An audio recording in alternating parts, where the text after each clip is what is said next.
All right, perfect, man. Trap Lil Ross, how you feeling, my brother? I'm good, bro. I'm good. It's been a crazy week. A lot of strange, interesting things have been going on, good and bad. But I'm here, man. I'm good. Yo, this week, like, you became my top three favorite white boy of all time, right? Because, again, before this week, I'll be real. Trump, Jesus, and Adam 22 probably had you beat. I I'll say respect that. this. Those, Yeah, those, right? that's as good as it gets. No, right? Listen, and you probably took Trump out of my top three. No. Nah, I'm capping. Trump can't be on my top three. Maybe you took Adam out of my top three, man. Don't I can't do Adam like that, bro. You can do slot for me, man. Fresh slot for you, boy.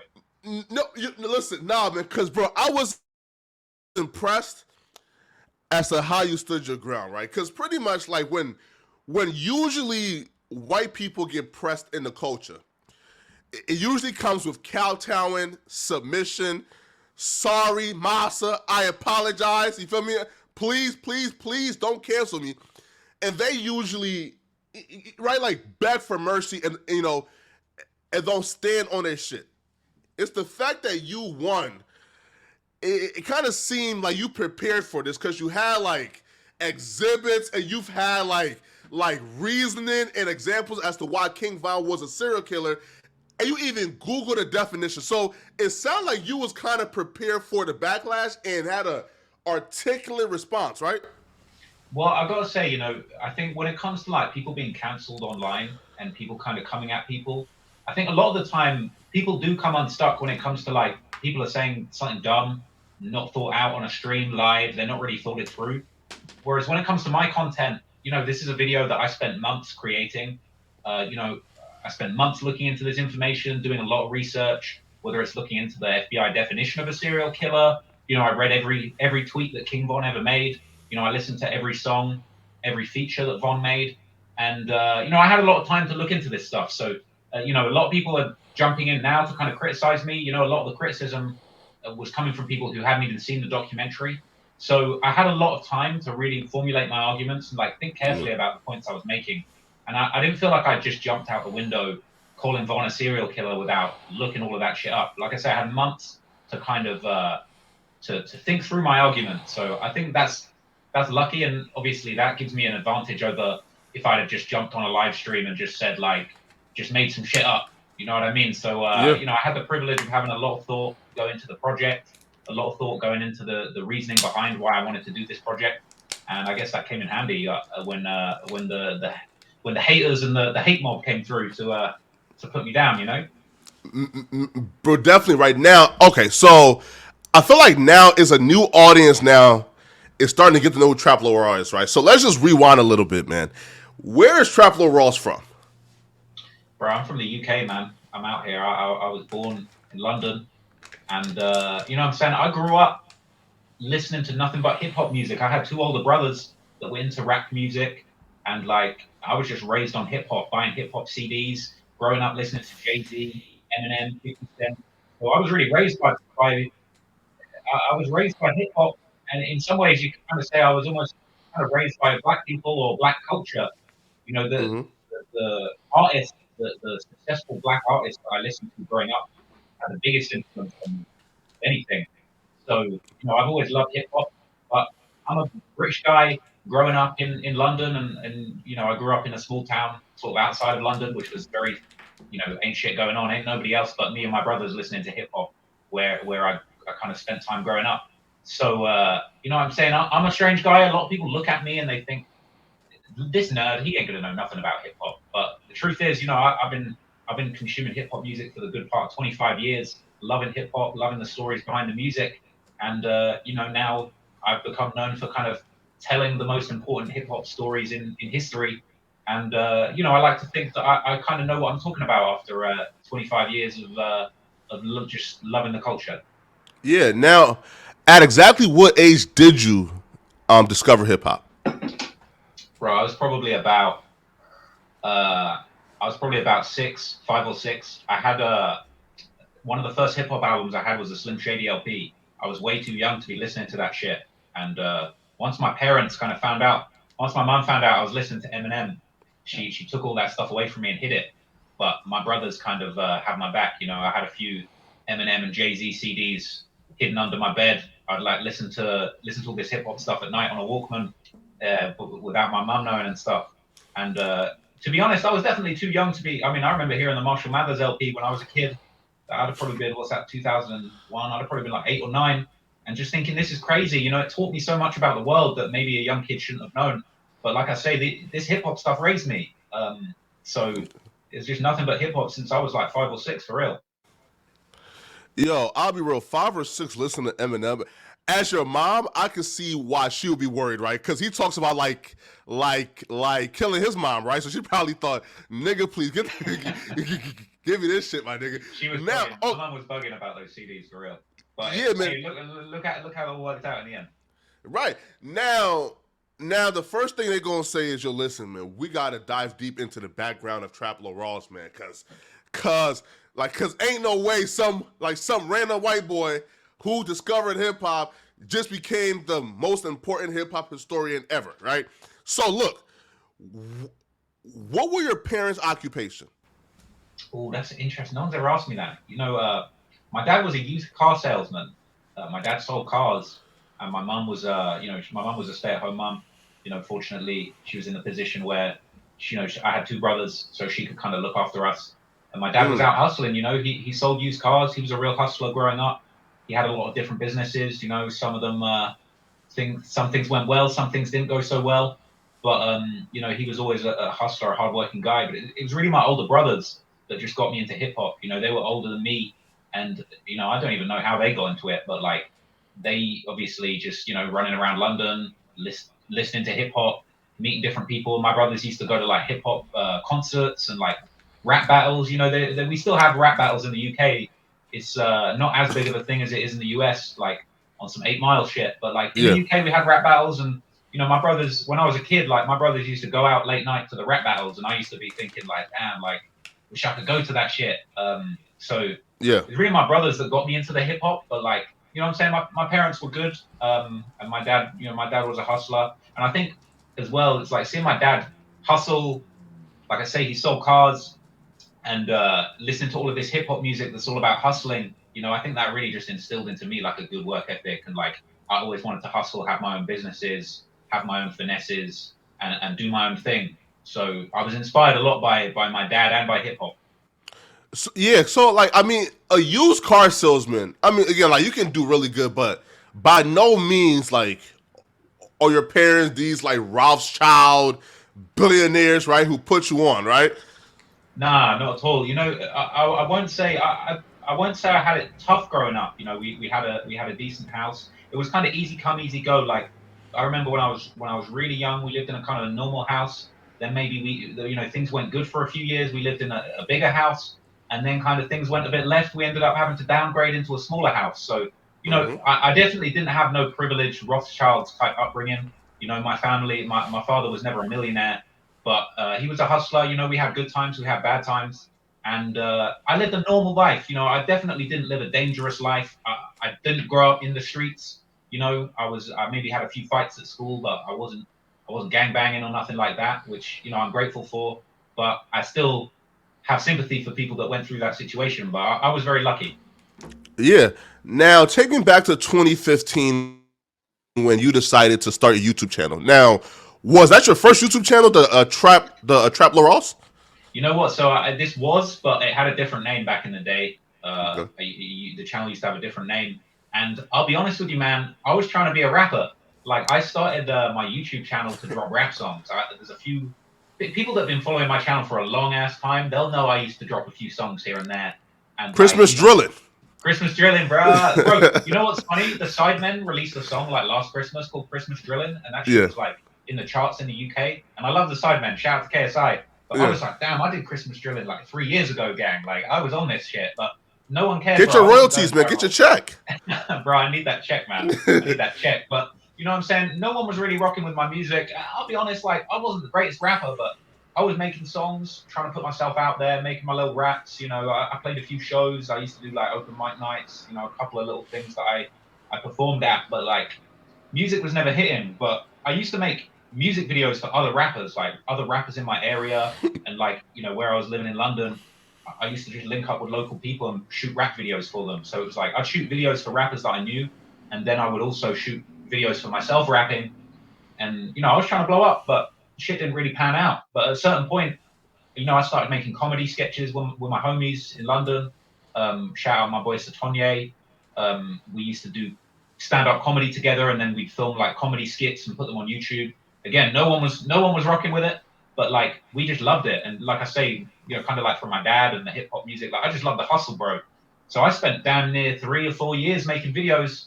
Nobody was watching them, and they were kind of trash. But I never gave up, man. And eventually, I started talking about hip hop and the stories that I was passionate about, and shit, man, just I was blessed, and it took off. People really gravitated to my videos, and I'm very grateful to have a career now to be doing this. What exactly inspired that though? So like, did you just and like just wake up one day and seeing, let's say, like another channel going viral for hip hop documentaries and say, you know what, bro? I feel like one, he sucks, and I can do this better than he can.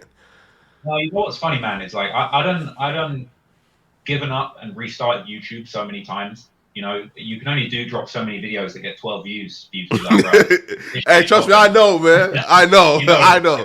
You know what it's like, bro. But like, I would always come back. That's the funny thing is like, even I look back and I'm just like, why did I even keep making videos, bro? Like, we're talking like probably 4 straight years of dropping videos and no one was rocking with it. And I just always came back and was like, let me make another one. But I've got to give credit, man. My homie Ordinary Things, he's a big YouTuber in the UK as well. That was one of my sort of oldest friends from university. He kind of got into YouTube as well, and he kind of started doing like kind of more video essay, history type videos. And he's super popping now. But I remember me and him had a conversation. I was kind of ready to give up YouTube again, and he said to me like, "Why don't you do a video about hip hop history?" Because he knew, like, all my friends know that I love hip hop. Like, I'm the guy that would be at a party telling people some story about Jay-Z. Like, you know what I mean? Just like, yo, did you know how Jay-Z like actually made his billion? Like, I was that nerdy guy always doing that shit. And my homie Ordinary Things, he said to me, yo, why don't you make some videos about hip hop? And it's so funny because I literally said to him, I was like, nobody wants to hear white nerd from the south of England, from Bognor Regis, talking about hip hop. And he was like, just go with it, bro. And I did it. And it turns out that's exactly what they do want. Like, they fucked with me. They liked my videos. I'd done a few hip hop videos that didn't really pop, but I was talking about UK artists. But Mm-hmm. like, I did that first video on Jay-Z shooting his brother at 12 because I just thought, what's like my favorite and the craziest hip hop story I could think of on the spot? Like, I literally made a list in that conversation. I was like, the Jay-Z shooting his brother, the Gucci Mane killing a guy in self-defense, and like the young Dolph getting shot up 100 times and surviving in the bulletproof truck. Like, I just wrote down all these ideas of like, these are all stories that I would just look into myself in my spare time. Like, before I was doing YouTube hip hop documentaries, like I would literally just be on Hip Hop DX or academics, and I would like I would just keep notes. I would like take notes. I'd be like, oh shit, like, this rappers get into this beef, and I would just have a notes page of just like all the songs in the beef. And Mm-hmm. I'd never even thought of like turning this into a video and just literally talking to the camera about the stuff that I was into. And bro, as soon as I started doing that, my life changed. Man, yo, nah, like, cause yeah, right, cause like as you look back, like you see like the Jay-Z shot my brother, the R. Kelly, and I feel like 4 or 5 years ago, right? Like for example, like cause now it's kind of like yo, everybody's doing this shit, but 4 or 5 years ago, like these seemed like so simple, but it was like so unique, right? Now, after you started, and who was the first artist that started to give you some issues? Because I know that 50 Cent sued you or took your shit down, right? Yeah, so the first ever beef I got into on that front, I was 50. I didn't communicate with 50 directly, but some people from his team, I worked out who it was. I won't say who it is, but someone on his team, basically, I had it was probably one of my first really viral videos. Like, I released this video on how Rick Ross bankrupted 50 Cent, Damn. and I kind of told the whole story of how basically like Rick Ross and 50 got into this big beef, and then 50 made this sex tape with Rick Ross's baby mama, and then Rick Ross's baby mama sued 50, and then 50 ended up, fake declaring bankruptcy so it's to get out of paying. It was just a crazy story. It was one of those crazy hip hop stories where it's like that's the sort of story I would tell my homie. I'd be like, yo, did you know that Rick Ross had it? Did you know that did you know that 50 had Rick Ross's baby mama over his house with Floyd Mayweather and they're making sex tapes and all this crazy shit? Like I would tell people this and they'd be like, no. And I'd be like, bro, all of this is on the internet. So I put all this into one video. It was a fire video. That was one of the most viral videos I'd ever had at the time. I must have got probably 750K in like a week. It was crazy. And I'm not sure I was even monetized at this point either. I was just like, bro, I can't believe this many people. I thought it was fake. And then I wake up one day and the video's gone. It said there's been a, what was it? I think it was a copyright claim from like G Unit Records. Wow. And, I didn't know how to deal with that. So I ended up doing like the counter notification, which if anyone knows about YouTube, basically people can hit you with a fake copyright claim. I use a lot of footage from other sources in my videos, but it's covered under fair use because, I'm providing commentary and kind of like news analysis around the videos that I'm reacting to.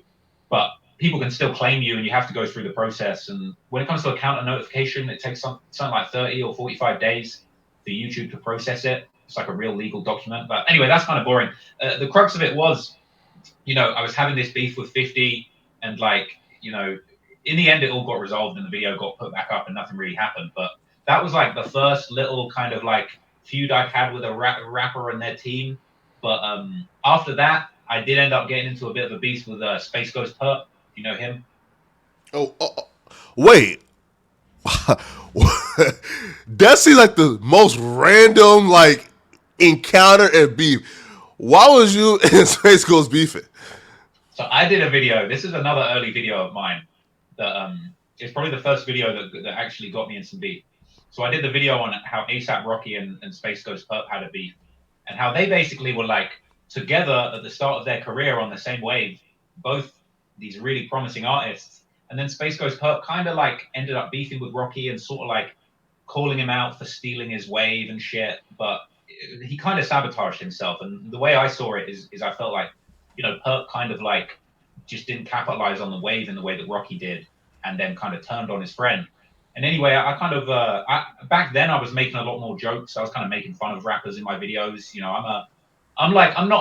If you meet me, I'm not a super serious guy. I like to crack jokes and make fun of people. Yeah, of course. And just I'm like a dry, sarcastic, angry British guy. That's who I am. So back then I was making a lot more jokes in the video, and I made a few jokes about Perp. I can't remember what I said, but after that, he went live. He said, I think he said I was banned from Miami, and I was going to catch a beat down if I went to Miami again. So I have been to Miami since, and I think the beef has been squashed. But I got. Wait, hold on. Yo, that sounds like you was testing his temperature. You say you banned me from banned me from this city. I pulled up to your city with a chopper, and you ain't do nothing, man. Hey, don't start instigating, Flakko. I see what you're doing. Nah, right? Nah, so here, right? So was those videos where you had these fake face tattoos, was that towards Space Ghost or was that towards some other ops? No, that was more the whole 6ix9ine thing. I did a 3 Greedo video where I had the fake face tats. But that was more love. That was more me trying to show love or just trying to make fun of myself. That wasn't directed at Space Ghost Perp. I never really clapped back at Space Ghost Perp. I wasn't really trying to beef with him or disrespect him. I actually really like his music and even his recent, the recent drops. I've seen recent music. Wait. Listen. I'm not buying that, right? I feel like Traveler Raw's listen, all right, and you're not big enough for me to even respond back to. Listen now, Jay-Z, 50 Cent. Oh no, for sure they're gonna get a response back from me, right? But did you feel though Purple just not big enough? Nah, you know what? Because at the time, bro, that was big for me. Bear in mind, this was a time where I probably didn't even have 50K subs at this point. So it was still early for me. When the thing with 50 Cent happened, I was kind of I was really confused because I felt at the time I was so small. When that thing happened with 50, I was probably under 10K subs, to be honest. Yeah. But at the time, bro, I mean, Space Ghost Pub was, someone I used to always listen to, so that was a big deal to me too. Like, it wasn't like I didn't feel I couldn't respond to it. I probably did feel like a little bit like shit, like maybe I shouldn't go to Miami, like maybe I should be scared. And I think enough time had passed, and I was like, I think it's safe for me to go back to Miami. But he did say he was going to beat my ass, but like, I Mm-hmm. thought it was funny. At the time, I kind of just thought it was funny. Like, to me, even now, it still seems crazy. I've kind of come to terms with it a bit more, but especially at the time, it just seemed unbelievable to me that an actual rapper would give a shit what I had to say about them. Like, I never really, I never really anticipated me getting this big or being able to have this much influence on rap. I really just was surprised. I kind of thought this shit was going nowhere, to be honest with you. Yeah. Now another rapper who is probably better than Space Ghost, right? Named Rapper Viper. Why do this man have 3 diss tracks on Traveler Ross, bro? Bruh, Rapper Viper, bro. Damn, that's a real beef. No, I did a video on the Rapper Viper. If anyone knows about him, he's sort of this like very strange meme, kind of like very meme style rapper that I did a whole video on him a long time ago, and I basically think he was finessing the system by releasing a full album every day on Spotify. I think he just worked out that if he drops a new 16-track album every day, the numbers just go the right direction. And that dude he dropped like a full album every day for damn near 2 years. This guy dropped thousands of songs. Really? And so I did a video all about him, but the thing with him is like, there were a few allegations that he was like DMing young girls and like, Mm. I exposed a few weird things about him, where he was like beefing with some people on 4chan. And yeah, ended up On 4chan? he was beefing with some people on 4chan who were trying to expose him and shit. It's all in the video. I can't even remember. Wow. It's maybe 2 or 3 years ago, this video. But there was a couple of Viper diss tracks circulating, and I was gonna snap back. I think maybe I did a response track on stream. I did a little freestyle, but that one nothing too serious. Man. All right. And then I feel like your first content on content creator beef was that with Volksgeist or no? Man, the Volks guys, the Volks pack. You know, I don't know if I had any other content creator beefs before that. I don't think I've had any major beef. But yeah, man, the guy Volksgeist, I don't even have a problem with the dude, man. Shout out to him. But like, he was a creator. He was bigger than me when I came through, and he did kind of like, sort of like hip hop culture documentaries. Not necessarily all hip hop, maybe a bit more broadly music. But he did a video on Pop Smoke, and in the video he said like, "Oh, I'm not like Trap Lord Ross. I don't exploit like dead rappers for monetary gain or something like that."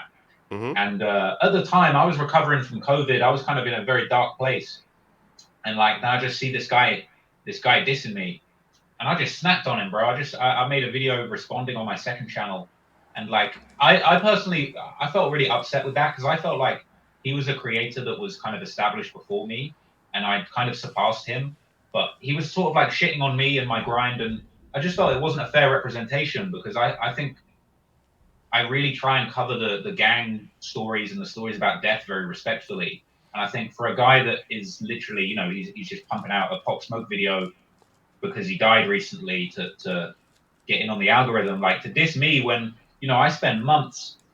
The King Von video is an example, but I done projects on the sort of gang wars and the drill music in New York. Like I spent months looking into this stuff, and I try and approach it with a very sympathetic tone. And so, like, for somebody to just kind of like shit on me in like, I have like much more lazy content than the content I'm making. I just took it really personal. So I dissed the dude. I got a few like weed pouches made. The smoking the Volksgeist pack. It was just something funny, man. I was just at the time. I was just like, it was just. I didn't have shit going on at the time. I was unwell, so I was like, you know what? I haven't got a video to drop. I'm just gonna roast this guy and diss him. But bruh, he does his thing, man. I don't have any deep hatred towards him at all, man. He does his thing. How did that beef conclude? So you did the smoking on the Volksgeist pack. Now I'll be real. When I hear that personally, I wouldn't take that level of disrespect. I would have dropped the 2 hour hit piece on like Trap Lil Ross. So did he respond back, or like at that time did he just think, you know what, I'm too big? All I saw, I did see a few comments from him on some shit that I did, saying something like he wants to get in the boxing ring and have the boxing match with me. But I'll be honest with you, bro. I'm not really trying to catch a body. I think that boxing match would be a little one sided. So, Oh, well, I'm oh, saying, really? Oh, wait, hold up, though. So, is Traveler Raw's hands registered? bro, you know what I'm saying? Listen, I'm not the biggest guy, and I'm not by no means do I think I'm some tough guy gangster. Yeah, But I did used to box. Like all my teenage years, I was on boxing. So yeah, I don't think I'm gonna get on this whole YouTube boxing wave. Also, I wear glasses, so that makes it hard. But at the same time, bro, you know what I'm saying?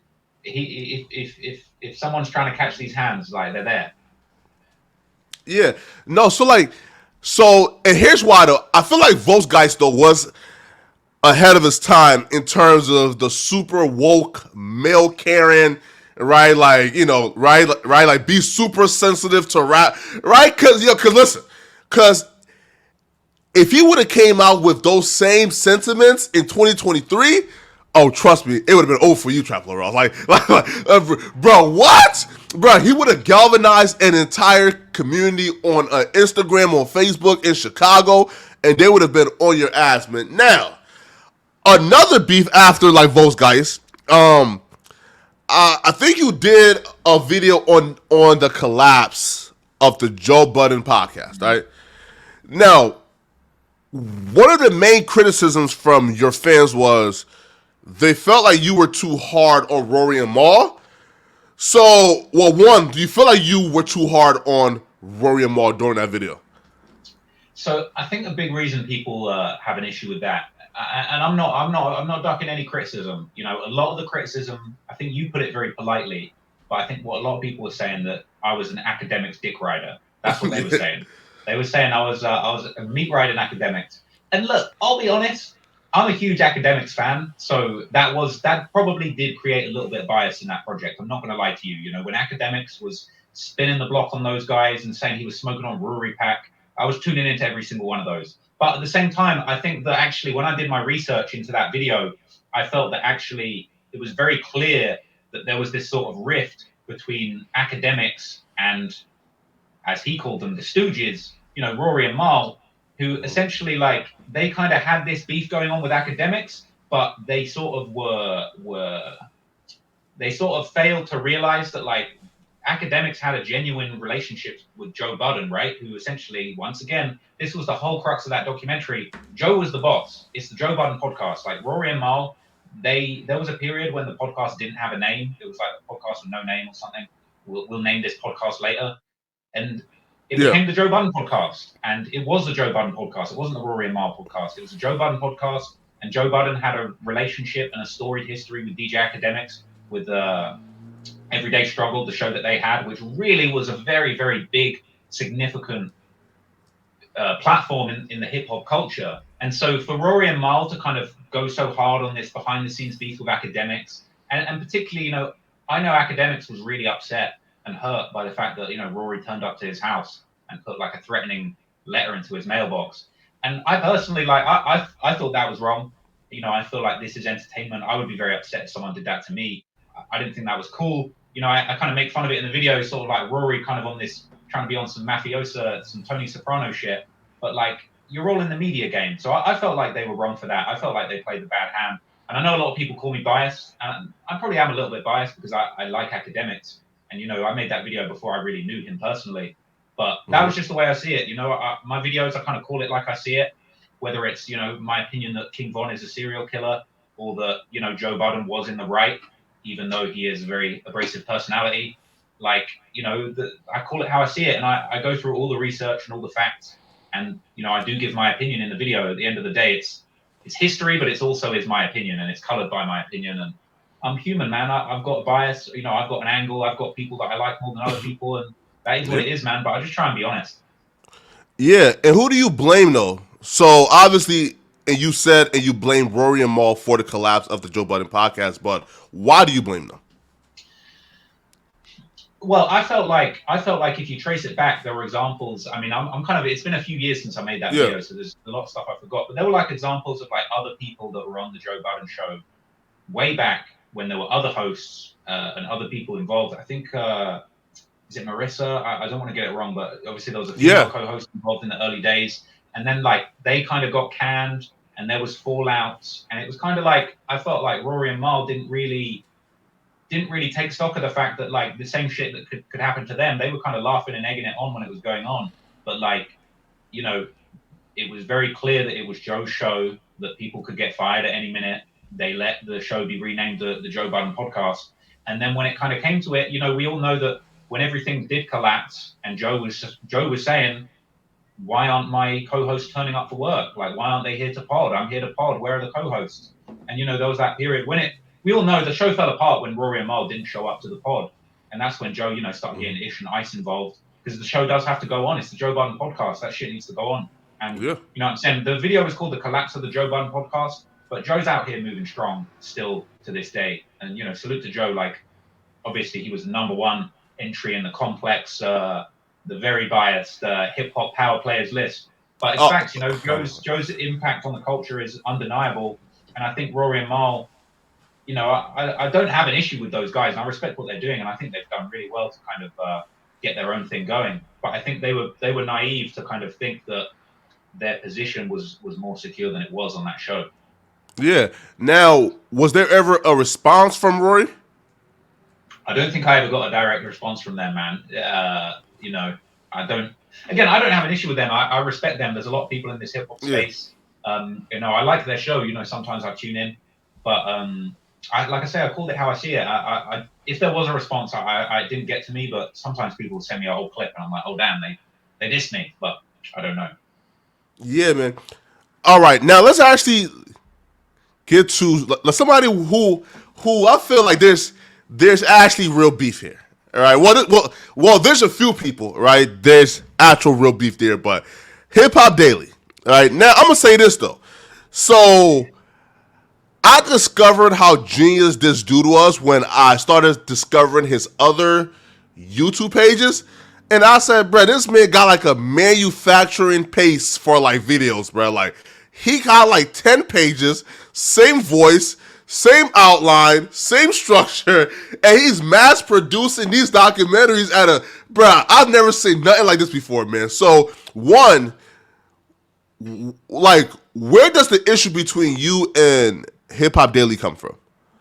Well, I think it's not just me. There's a lot of creators in this space. Myself, 1090 Jake, Trap Geek, trying to think, you know, there's a few others, but there's several of us who feel that this Hip Hop Daily channel is just straight up stealing our content. You know, I did a video on Lil Durk's father, Big Durk, and how he was this legendary figure in Chicago who got caught up with a lot of drugs, did over 20 years in jail, and then came out and tried to get on some positivity, you know, working with organizations like Chicago Cred, who are like on this whole violence intervention thing. And like, I made that video, and then within like a week, Hip Hop Daily had stolen the whole concept. You know, there were photographs and bits of the script that were just stolen straight out of my video, removing all of the positive stuff that I said about the Chicago sort of violence prevention organizations they were working with.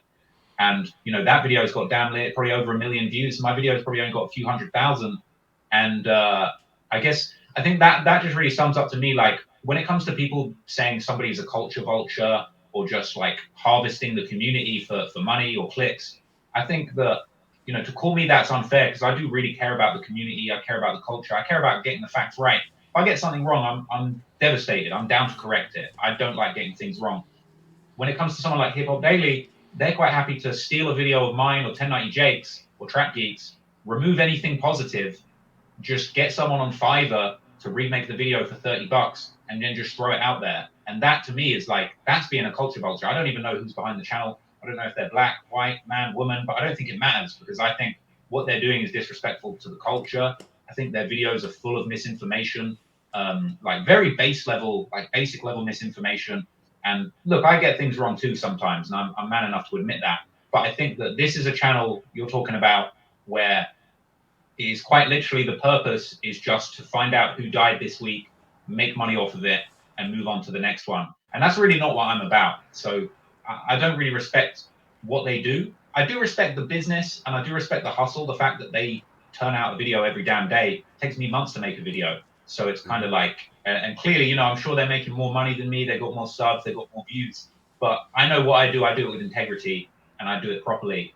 And, you know, I wouldn't want to be Hip Hop Daily. People always approach me and they say, like, yo, you need to make a faceless hip hop channel and just do all this shit and report on all the bodies, all the Chiraq, just turning Chiraqology posts into videos. And bro, I'm not on that, bro. I wouldn't. Honestly, I wouldn't be able to sleep at night if that's what I was bringing into the world. Like, I'm proud of my documentaries. Like, I spend months on these things, and I stand on them, and I'm proud of them. But the stuff Hip Hop Daily puts out, I think the only thing you can be proud of is the fact that they're cranking out this content and making hella money off of it. But the content itself, I don't respect.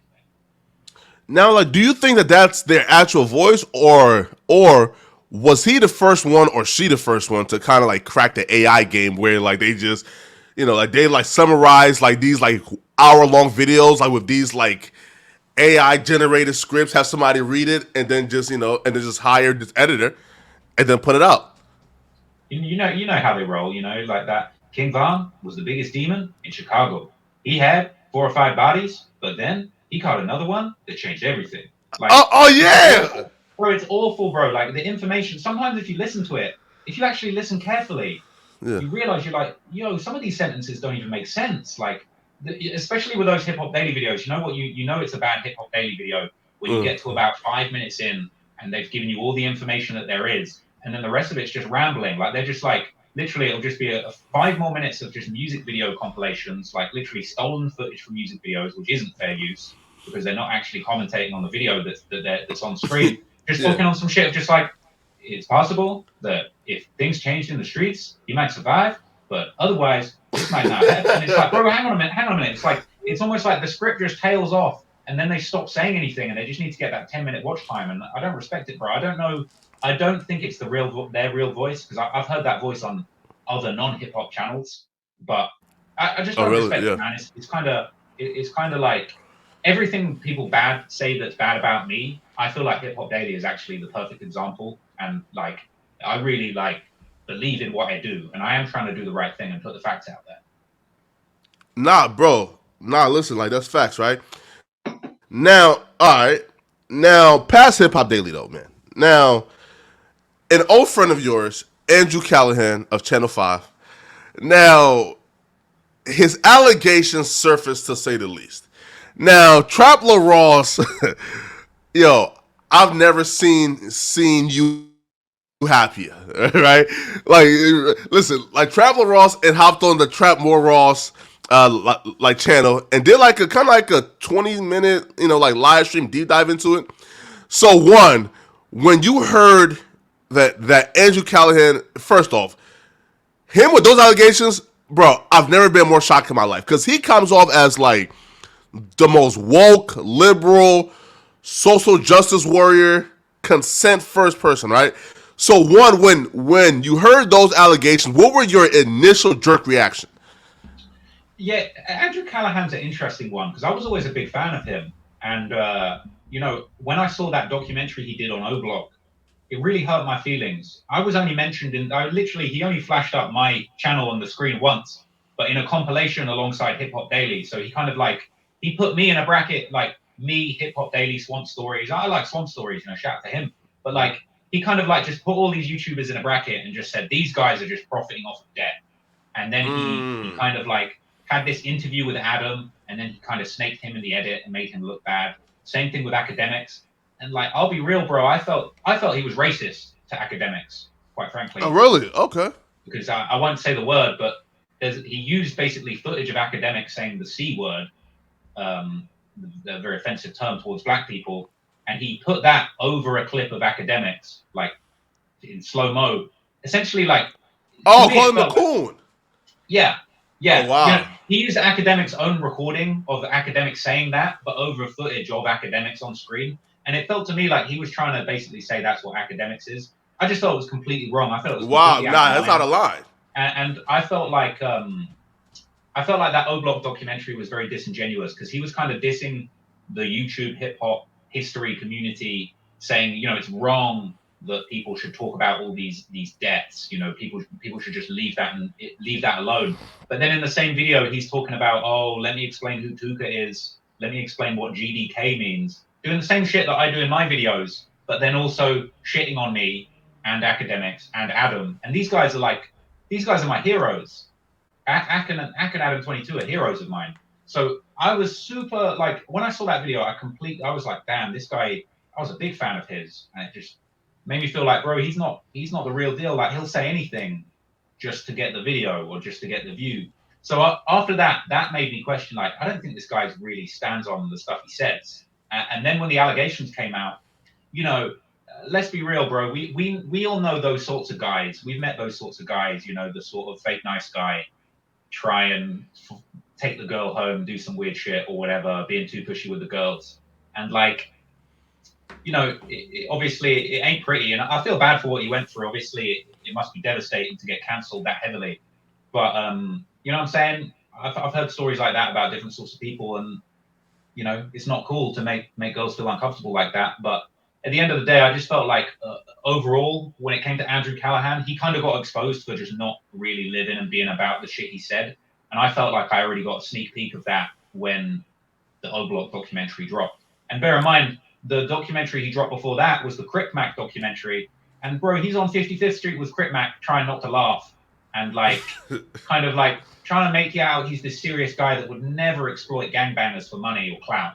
But he's on 55th Street with his cameraman having a fade and kind of making fun of Crip Mac. And bear in mind, I've done a Crip Mac video. I did the whole face paint and I did a FaceTime with Crip Mac. But like, I just felt like you can't sort of be trying to make all the jokes and make Crip Mac look like an idiot, and then next week pop up in O Block like all of these other YouTubers that do gang content are evil. And then next minute, you're getting cancelled for being pushy to girls when you're supposed to be super liberal. So it was an interesting case of somebody kind of getting exposed when they're meant to be that super duper lefty. I would never do shit like this. But bear in mind, this is a guy that essentially he came up platforming white supremacists, flat earthers, anti-vaxxers. Like he came up off of putting on the worst people, And I know a lot of people giving shit to Adam for the people that he platformed now, but like, bro, Andrew Callaghan was platforming the worst people, and you know what I mean? It's all good. It's all well and good for him, but for no one else, and I just didn't respect it. Man, now, yeah, right now, when you actually like went live, man, was the intent to kind of like, because it felt like you were kind of like just baking and loving, and yes, yes, they finally got him. Yes. Okay, you know what? On that one, after that O Block documentary came out, Yeah. I felt so pissed off that he had snaked Adam. I mean, I think I hit Adam up. I think I maybe hit Adam and Dak up, and I feel like Adam hit me back and was just seemed like he felt really betrayed, like this guy who he thought was his friend. I mean, I think he said that he put Andrew Callaghan in touch with Ack, on a positive note of like, this guy's doing a documentary about the hood and O Block and gang wars. And I don't think Adam thought that it was going to be a hit piece against him. And he got academics involved in the whole shit. So I felt like Adam seemed really hurt by the whole thing. So I actually wrote like an hour-long hit piece on Andrew Callaghan after the O Block documentary dropped, because I felt I was getting a lot of hate. People saying, "Oh, you're so wrong. The way you cover this stuff, the way Andrew does it is right," and all this stuff. But I felt the narrative was all wrong. So I wrote like an hour-long hit piece on Callaghan, and I spoke to a few people, and they kind of said, "You know what? You're going too hard. This guy's got a lot of fans.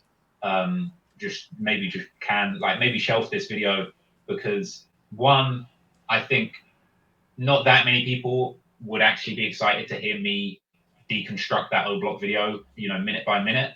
But yeah, I don't think that actually would have been amazing content for anyone. And also, I felt like Callaghan, he's got a lot, or at least at the time, he had a lot of fans that I think would have been willing to ride for him, right or wrong. And I didn't want that to fuck my shit up. So I decided not to release that video. But I think when the allegations about Andrew came out and I did the live stream, I think I felt like now was my opportunity to say how I felt about how he did Adam and academics and me and the community dirty, because I felt like no one was going to slide for Andrew at that point. But I had a lot of my arguments locked and loaded. Like, he was talking about how wrong it is for people to put this information out on gang members and drill rappers for making them look bad. But he's got an old interview with Draco the Ruler talking about, oh, do you really rob Asian people? And cracking jokes about, him doing drugs and him selling drugs, and sort of like asking incriminating police type questions, as people would say, and talking about him robbing Asian people and all this stuff. And it's kind of like he had examples of him doing the stuff that he was admonishing like me and Adam and Ak for.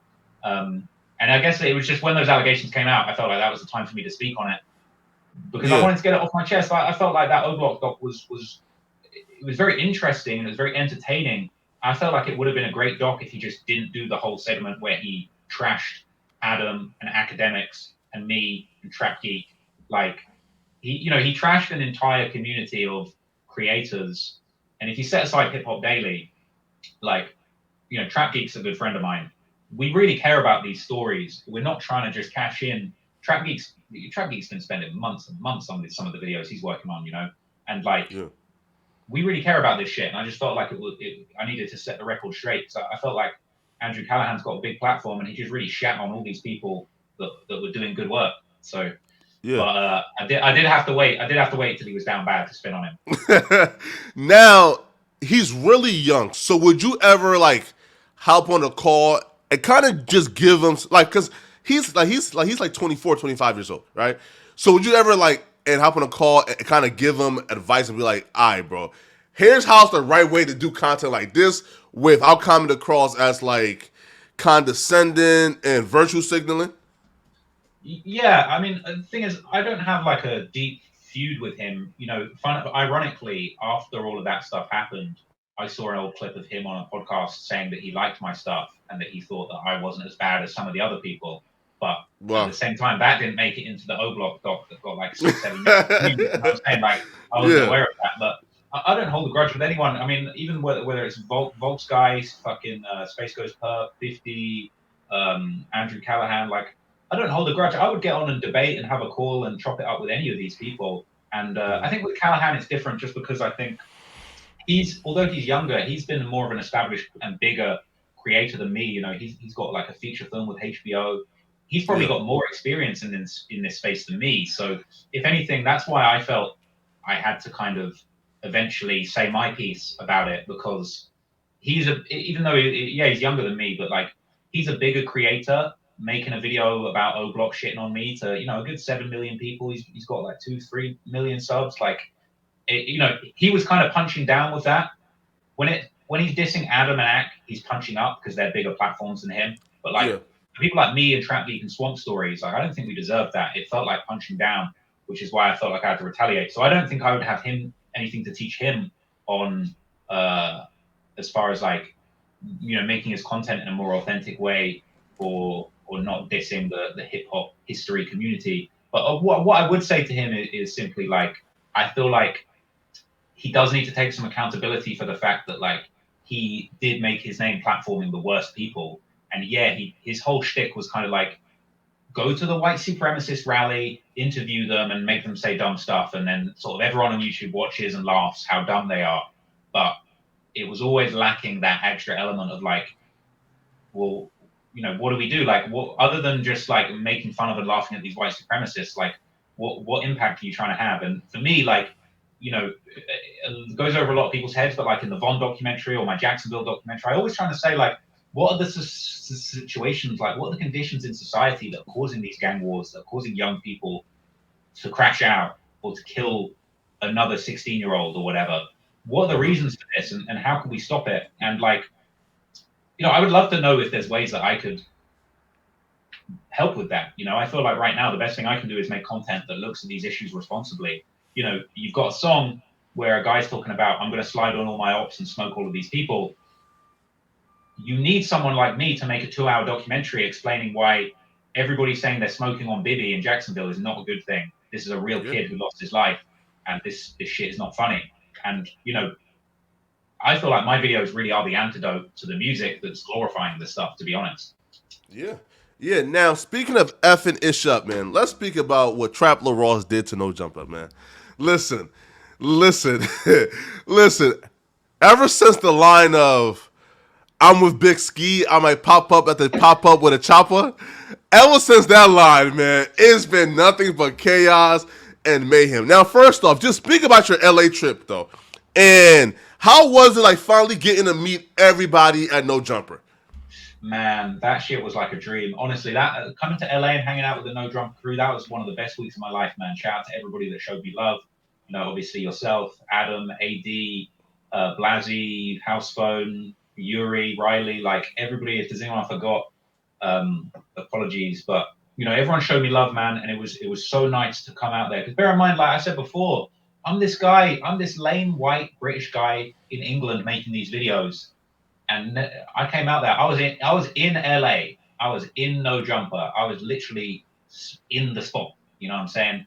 Yeah. Like that to me, that's like uh imagine you've been watching a goddamn, I don't know, Disney movie. Academics. Oh yeah, I get academics. Just like imagine you've been watching Disney movies your whole life, and Yeah. then you pop up at Disneyland and you're taking a picture with Goofy. Like that's how that shit felt to me.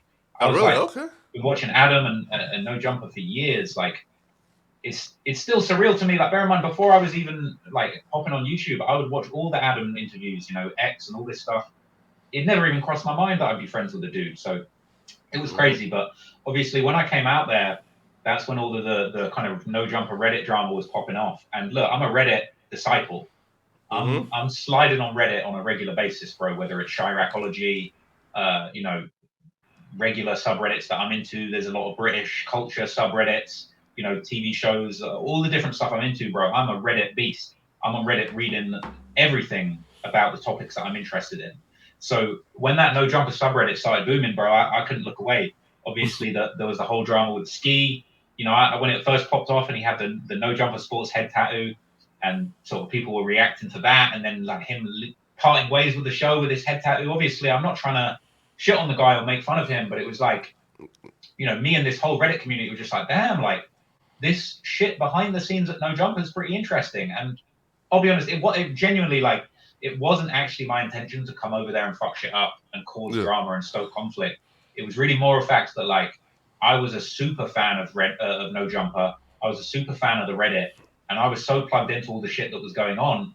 Like I was popping up on the podcast and making little jokes, and I don't think I realized at the time what I was doing. I'll be honest, like I made a few jokes, and then Ski was mad, and then the next minute Ski and Yuri were about to catch the fade, and like I'll be honest, I didn't realize I wasn't there trying to cause drama. Obviously, drama did unfold in the end, and Yeah, man.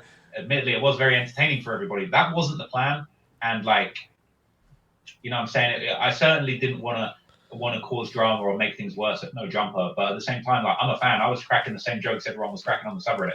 Yeah. Now, I'll be real. Like one of like for example, like one of my biggest fears in life is to be the main character on the internet where I get a Sunny V2 video about me, a Traveler Ross video about me, Patrick CC. Listen, because once you get a Tom Turkey video about you, your career is over with, right? Now, how close was Traveler Ross, though, of making a 2 hour video about the last, I'll say, 6 months of No Jumper?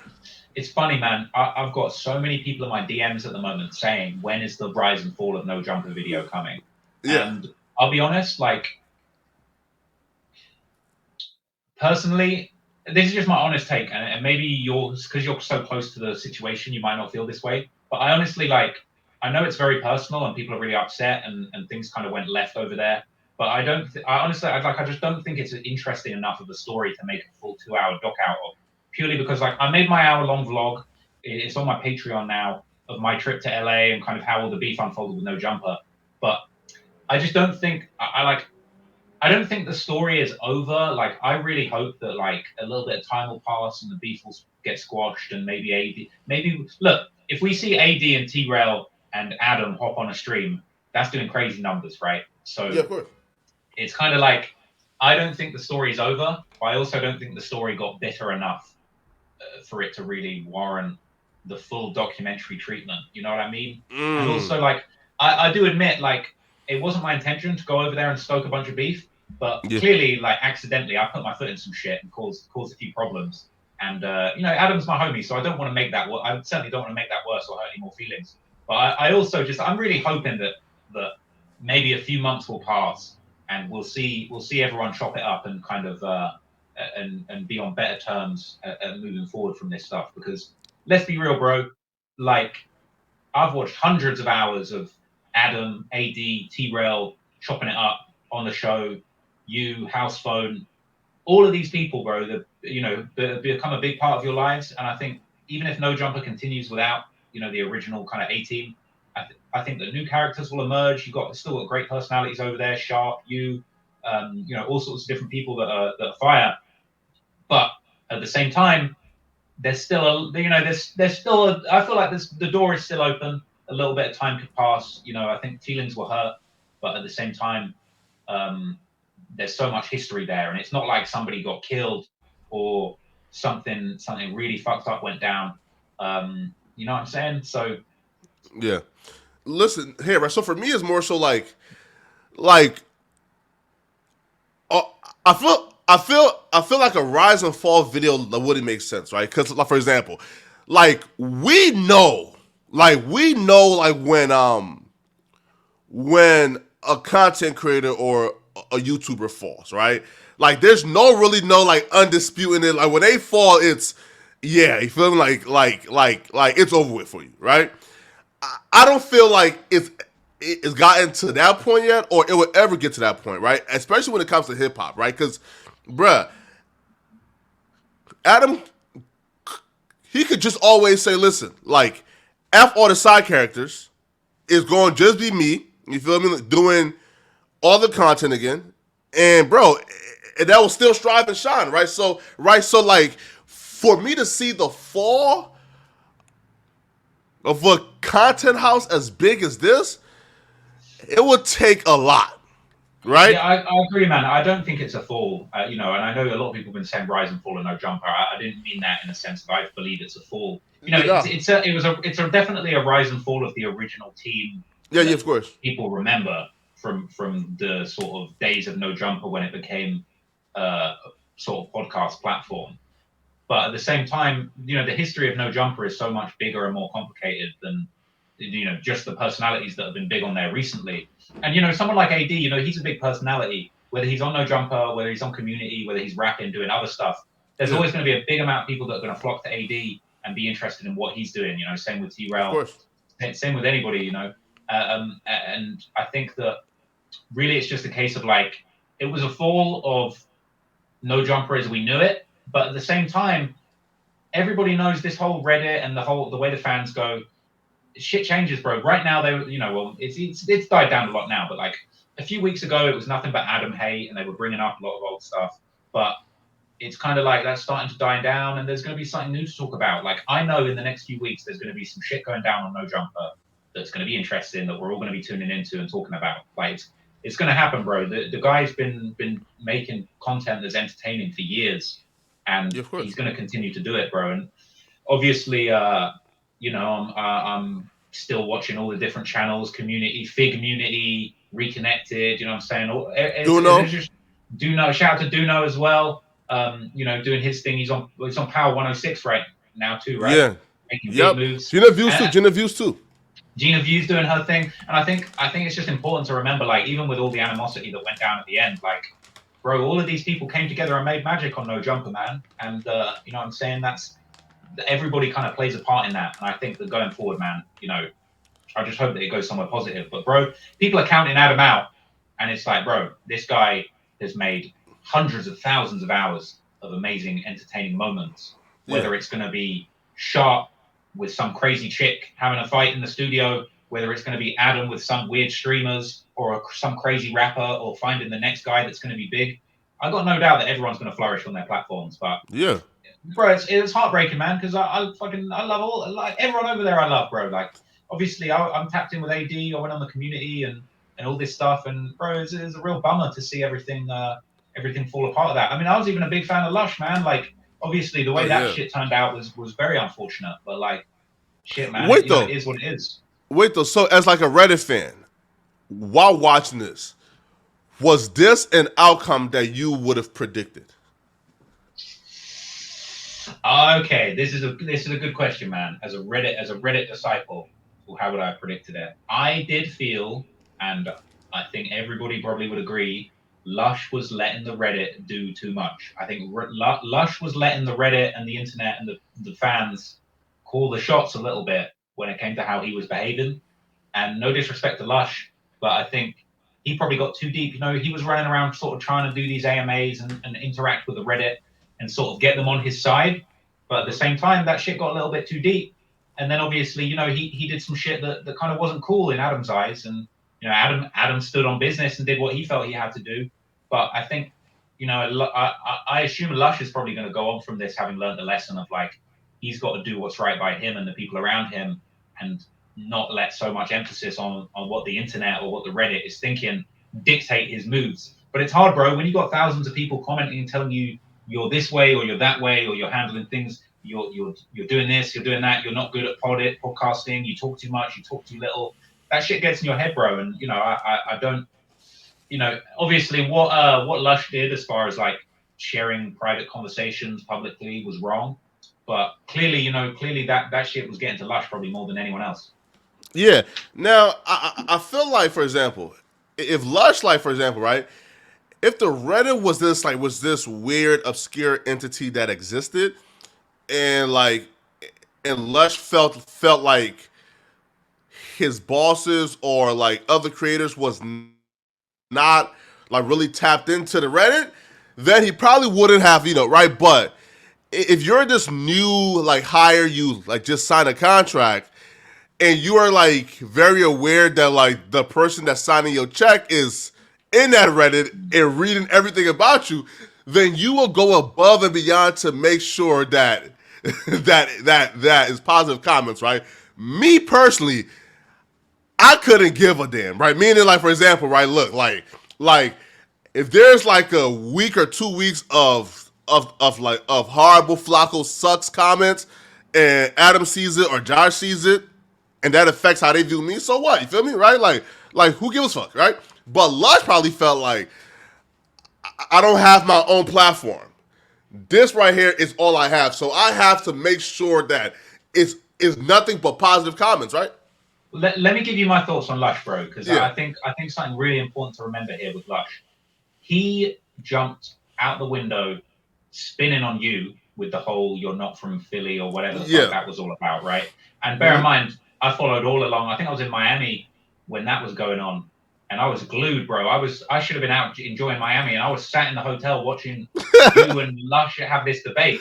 And he spun on you hard, right? I remember that, and I felt bad for you, man, because obviously, you know, listen, it's kind of a bit weird to kind of not be upfront about where you're from, but also like people have their reasons. There's a lot of reasons, like, you know what I'm saying? I'm not even going to get into it, but like there's certain reasons where you maybe don't want the certain situation or your personal info that's traceable back to you or whatever. But let's touch on that real quick though, right?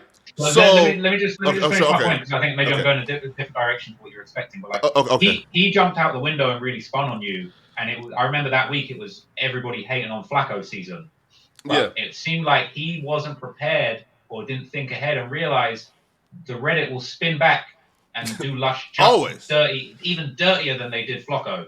And I feel like when everything spun back and, you know, fucking Adam fired Lush on camera, I think Lush kind of reaped what he sowed, in a sense of like, I know he was egged on to expose you, but the way they exposed you so hard was kind of like, you know, Lush was going to catch a fade one way or the other, you know what I'm saying? And the Reddit dished out that fade to him in the end. Yeah, right now, like, yeah, man. Now, in terms of like, and I just always like felt bad, right? Because again, even though like Lush did what he did, man, like, bruh, like I understand, like, for example, man, like when it comes like to the arena of somebody's livelihood and their job and how they are feeding their families, I feel like for example, like cracking jokes and doing the other shit, you know, even like fighting, right? I feel like I'm not as sensitive towards like the murders, blah blah. But like when it comes to somebody's livelihood and how they feed their family and how they check, I was just always like sensitive to that, right? That's why, again, like even like with the Me and the Monday show, right, bro? Like, and that was in the works for damn near like months, right? And why it didn't get canceled earlier was because I said, listen, before this gets canceled, and I just want 100% confirmation that their check won't stop and they'll be able like to do their own show, or right.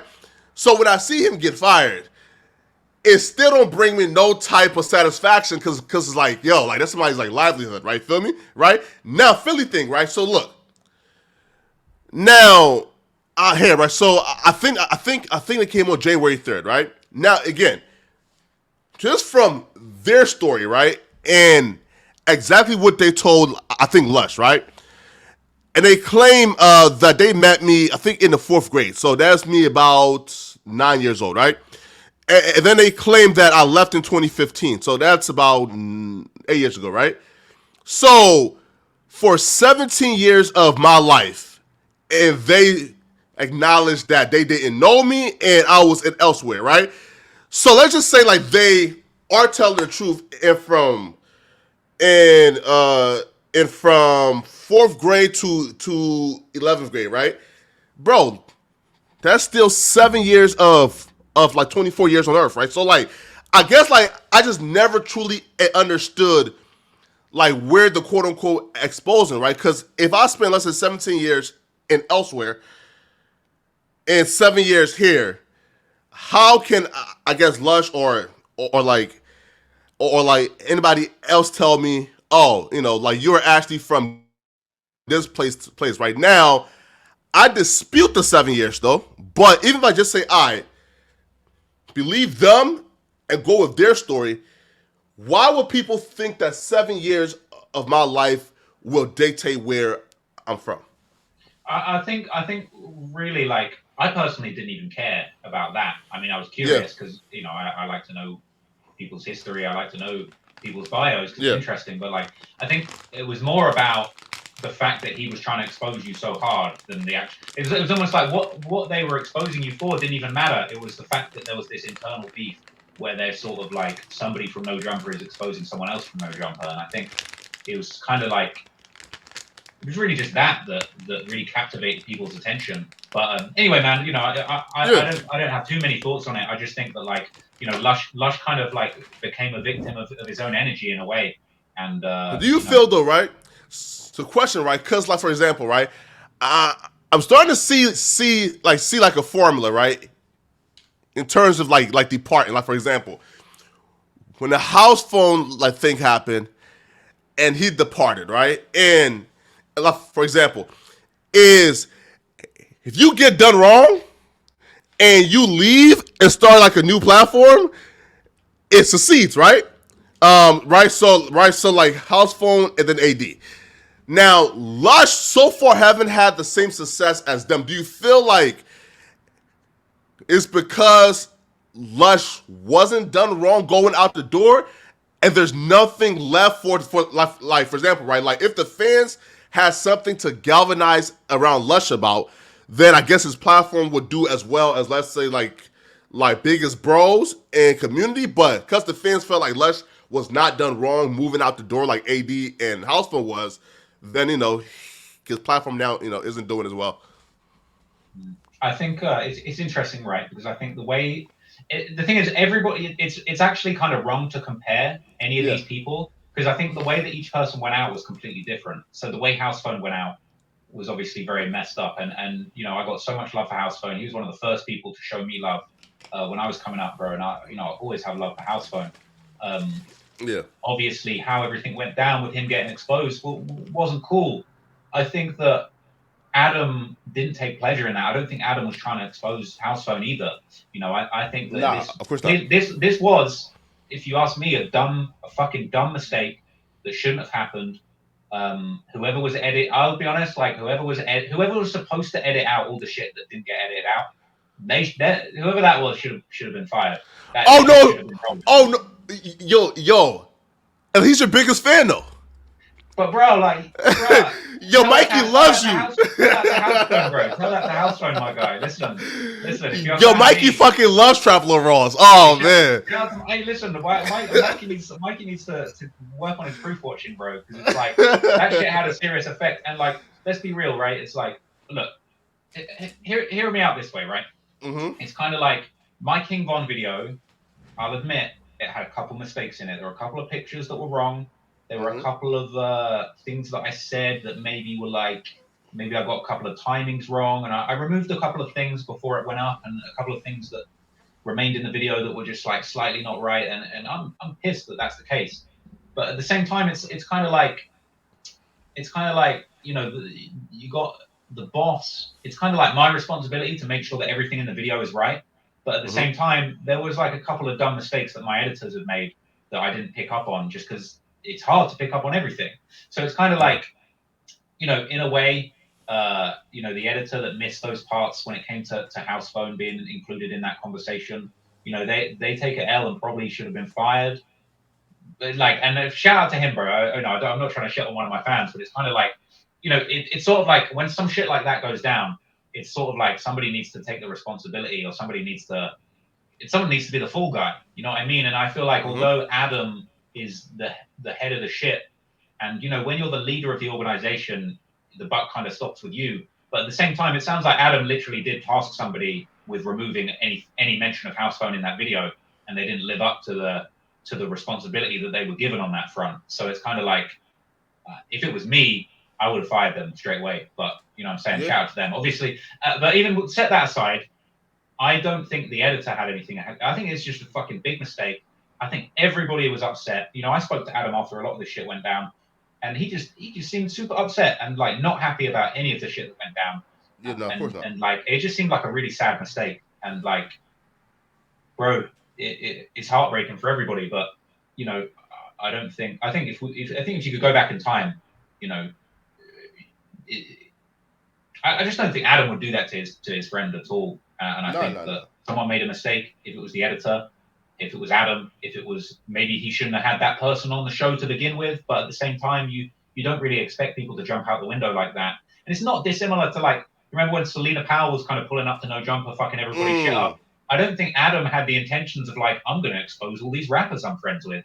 Like, he was just trying something out and shit hit the fan. And I think, unfortunately, with that whole trans debate, that's what happened. And, you know, I think it's wrong. But I got nothing but love for House Phone, and I think I don't think he deserved any negativity from this whole situation. I think he remained solid and classy throughout the whole affair, and it was really just unfortunate, and just no one's happy. It's an L for everyone involved. Sadly. But then that situation is completely different to how Lush went out, because that was kind of like, it seemed like Lush got too caught up in the sauce and did the wrong thing and got caught slipping. Adam had to stand on business on that one. But then it's kind of like, then the way AD went out was related to that, but then it wasn't the same situation. So it's like, you can't treat all of these situations the same. They're all very different. But I'm devastated. Like, I've listened to like all the No Jumper shows, man. Like, it's just when shit hits the fan, it's sad. But I think everybody's gonna go on and still win. So it's what it is, man. And do you feel like, though, that you have to have like for example, let's say this, right?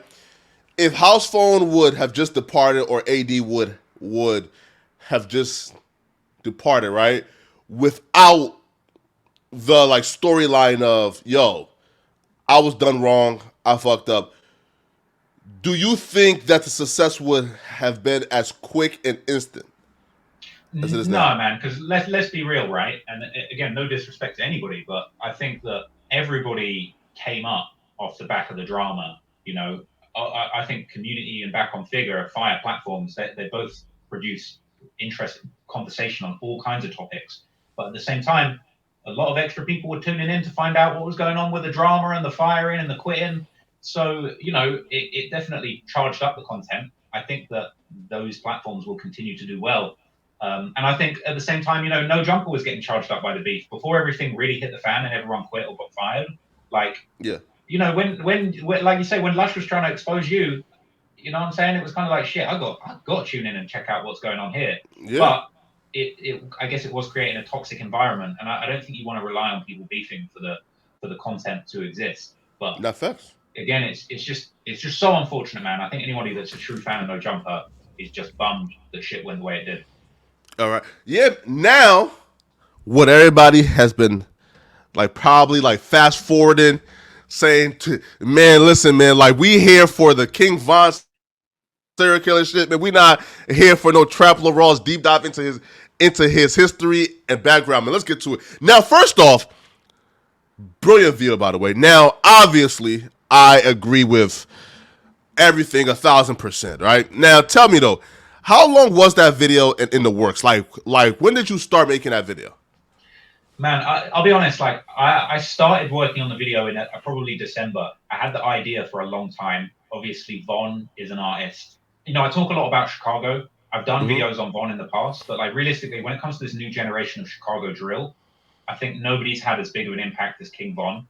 Nobody's attracted as much attention and interest in the backstory as King Von. Obviously, Lil Durk is kind of the goat when it comes to like Chicago drill and being famous. But I think that even Durk, his backstory just wasn't captivating like King Von's. Like, let's be real. I'm this might be a bold statement, but I'm not. I don't want to say Lil Durk fell off, but like he was not the artist he was today back before he was working with King Von. And I think him and his association with King Von really supercharged Durk and took him to that next level. They caught that case in Atlanta. Durk's music got a bit more aggressive around the time that he was hanging out with Von and Bezu. And you kind of saw Durk almost have this next stage of his career off the back of this energy that Von was bringing. But really, like, Von was this just anomaly. You know, you see it's in the documentary, but it's like this moment where Durk pulls up at the Breakfast Club with his homie nobody's ever heard of, and he's just chilling, like talking to Charlemagne about, yeah, I got body in 2 attempts, I beat that with my lawyer. Like it was this moment in hip hop, and I even look back before I made the documentary. I would rewatch that Lil Durk King Von Breakfast Club interview so many times, and it's like I watched that shit and I'm like, bro, I cannot believe what I'm seeing. You've got this guy here that's just clearly just so proud to have beaten these bodies. You know, he's not even denying it. Like that bit where Charlemagne's like, "Oh, you didn't do it though, right?" And Von's kind of like, I got a good lawyer. It's sort of like Von was just this fascinating character in hip hop who was just out here completely with no cares given about talking about all the murders and stuff that he'd been involved in. So I wanted to cover him for a long time. I kind of started the idea in December of I want to do a video where I look into every allegation against Von and just work out true or false. And it took months of research. I read every tweet, literally every single tweet that Von ever made, both the tweets that are up and also I went and found all the tweets that have been deleted, that have been reposted on other places.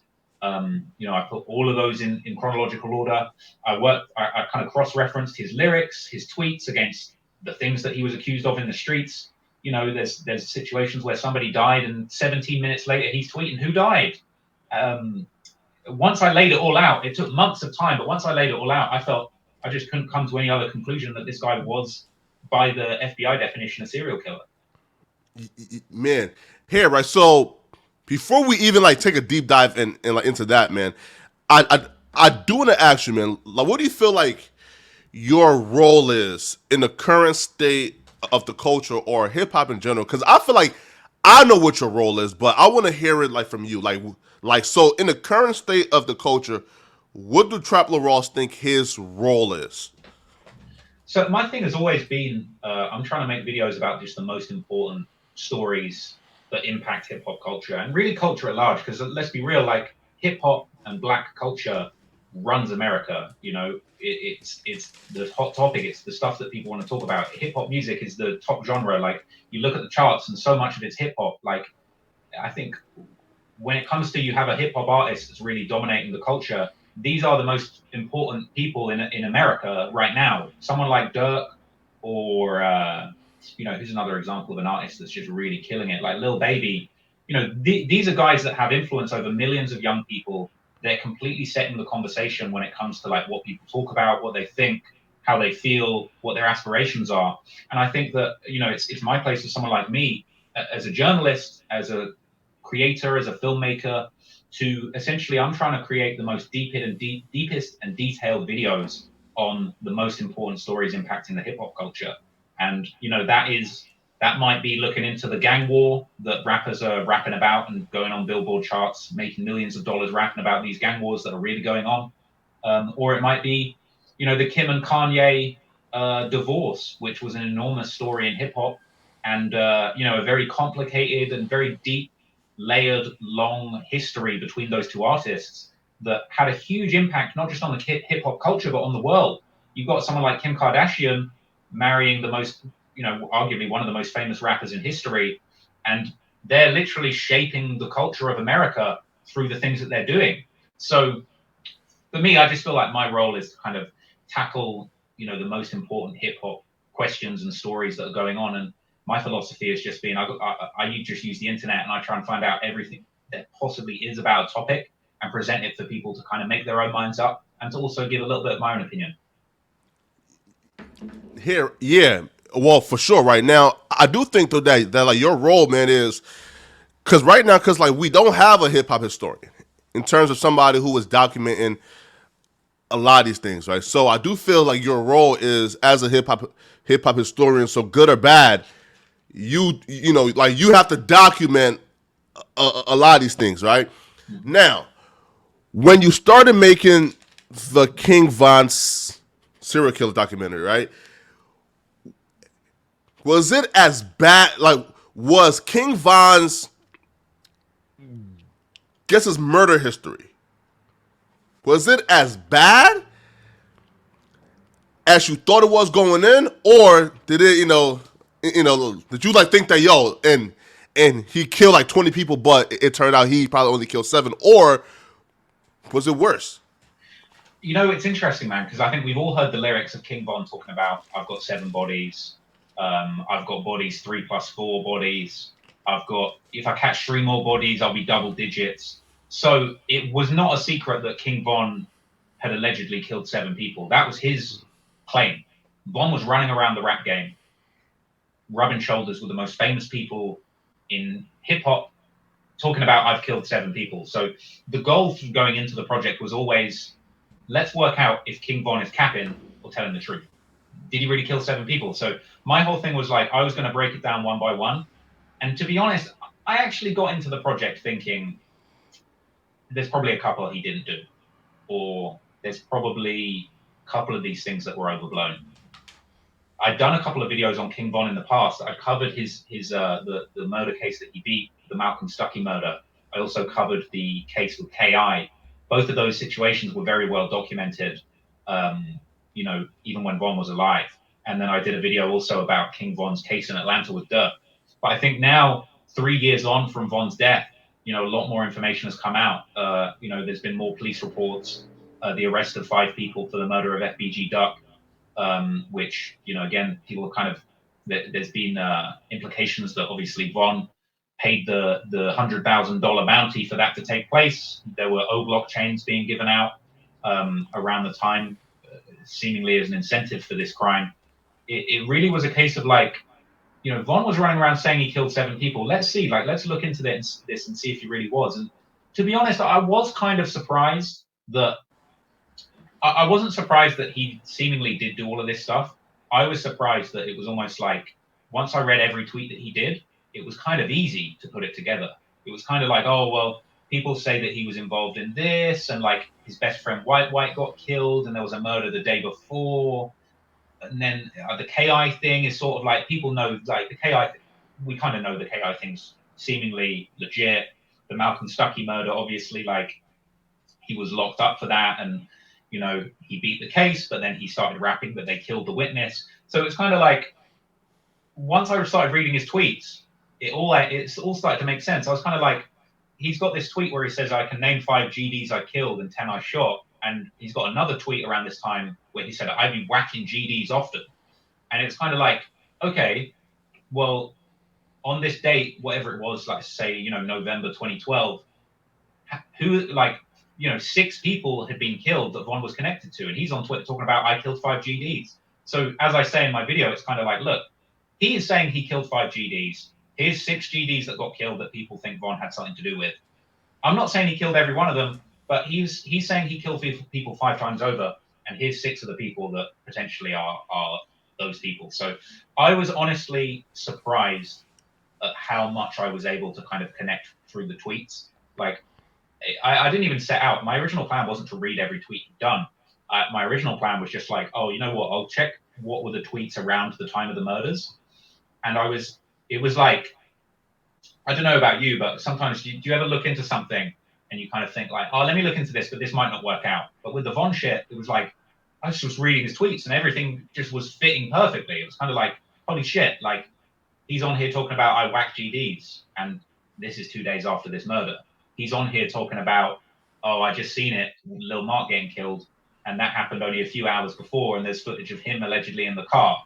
So I honestly was surprised at how deep the self-incrimination went when it came to Von tweeting about the murders, because at the start it was just the rap lyrics I was going with. But then I started getting into the tweets. I also watched hours of him on Instagram Live. Obviously, there's one Instagram Live where he's, he seems a little bit intoxicated, and he's talking about, I killed more than 5 people. I got more than 5 bodies. How many bodies? You can guess. It's more than 5. So there's just so much evidence from the guy's own mouth that he did these murders. And then once we put all the tweets together, it just seemed undeniable. And then I took a look at the FBI serial killer definition, because a lot of people had said before that that they believed he was a serial killer. And then I looked at the definition, and then I looked at the research, and I just kind of said, like, he fits the bill. He ticks the box. And it's not because of the amount of people that he killed that I think he's a serial killer. It's the gratification that he got from the killings, and also from people knowing that he had done the murders. And I think that when it comes to FBG Duck, for example, it seems like there's a lot of evidence to suggest that Von did arrange for that murder, and he felt personally that was one of his achievements. He was responsible, and that he had kind of won. He tweeted right after Duck's death a goat emoji, calling himself the goat for killing Duck. And at this point, he was a millionaire. He shouldn't have been trying to kill people. He wasn't in the kill to survive stage of being a gangbanger that would invalidate him being a serial killer. At this point, he was a millionaire. He was a successful rapper. He had left the streets behind, but he compulsively wanted to kill, and he wanted the whole world to know that he was still killing and that he could kill again. I think that it's that element I think really does make him a serial killer. And I personally would consider FBG Duck a victim of King Von. Yeah. If King Von was alive, would you have dropped that documentary still? No, man, because he was on my ass, bro. When he was alive, obviously I told the story to Adam, but when Von was alive, and I did a few videos about him and the KI situation, he had his team from Empire Records reach out to me and intimidate me, and file false copyright strikes, saying that my videos had songs in them that they didn't have, and try and take my channel with 3 strikes. And they told me, we'll let you keep your channel if you remove all the stuff about KI. So you've got record execs from Empire Records running around trying to cover up murders for this guy when he was alive. And I kind of, after that, I actually said to myself, I don't think I'm going to talk about Von again, because this guy's really on this stuff, and he's got his label executives covering up crimes for him. But obviously, after he passed away, you can't cause defamation to the dead. Dead people aren't considered to have sort of an active reputation to protect. So you can't defame the dead. I felt like now that King Von had passed away and a few years had passed since his unfortunate passing, I felt like I was entitled to speak on this. Millions of people have heard these songs where he's talking about he's got 7 bodies and he's a killer. Millions of dollars have been generated for him and his record label off the back of these songs. I feel like it's completely okay for a journalist to look into whether or not he really did kill 7 people, like he said in his Billboard charting songs. So, but at the same time, Von was a scary guy and seemingly a multiple murderer. So I didn't really want the smoke when he was alive. I'll admit that. No. Okay. So the hesitancy to actually drop it when he was alive was more so towards, listen, man, I don't want the smoke. He's a real life killer. Now, I doubt that King Von could even get into the UK, right? But right? But would it have been, would you have felt bad if you would have dropped it and King Von got arrested for all those bodies?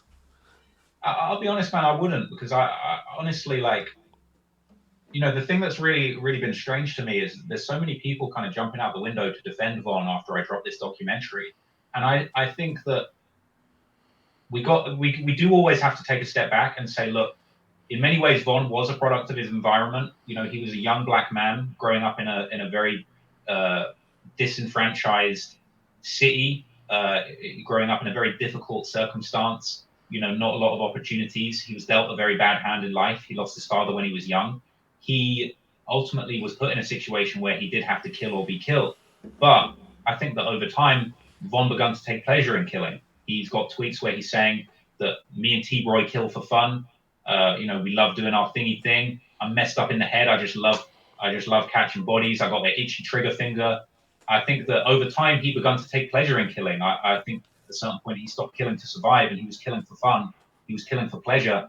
And I think that's wrong. I personally think that King Von actually is one of these examples of somebody that did seemingly terrible things in their life, never really faced justice. I mean, the guy, think about it this way, think about, put yourself in the shoes of one of the 7 people he allegedly killed, or the families of those people.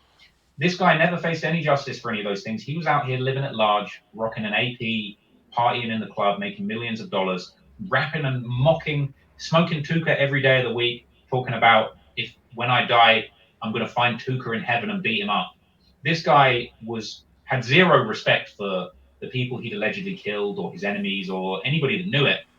So I personally think that Von did escape justice in his life. And I think that if he was still alive, I think he would be getting arrested in the RICO conspiracy for the murder of FBG Duck.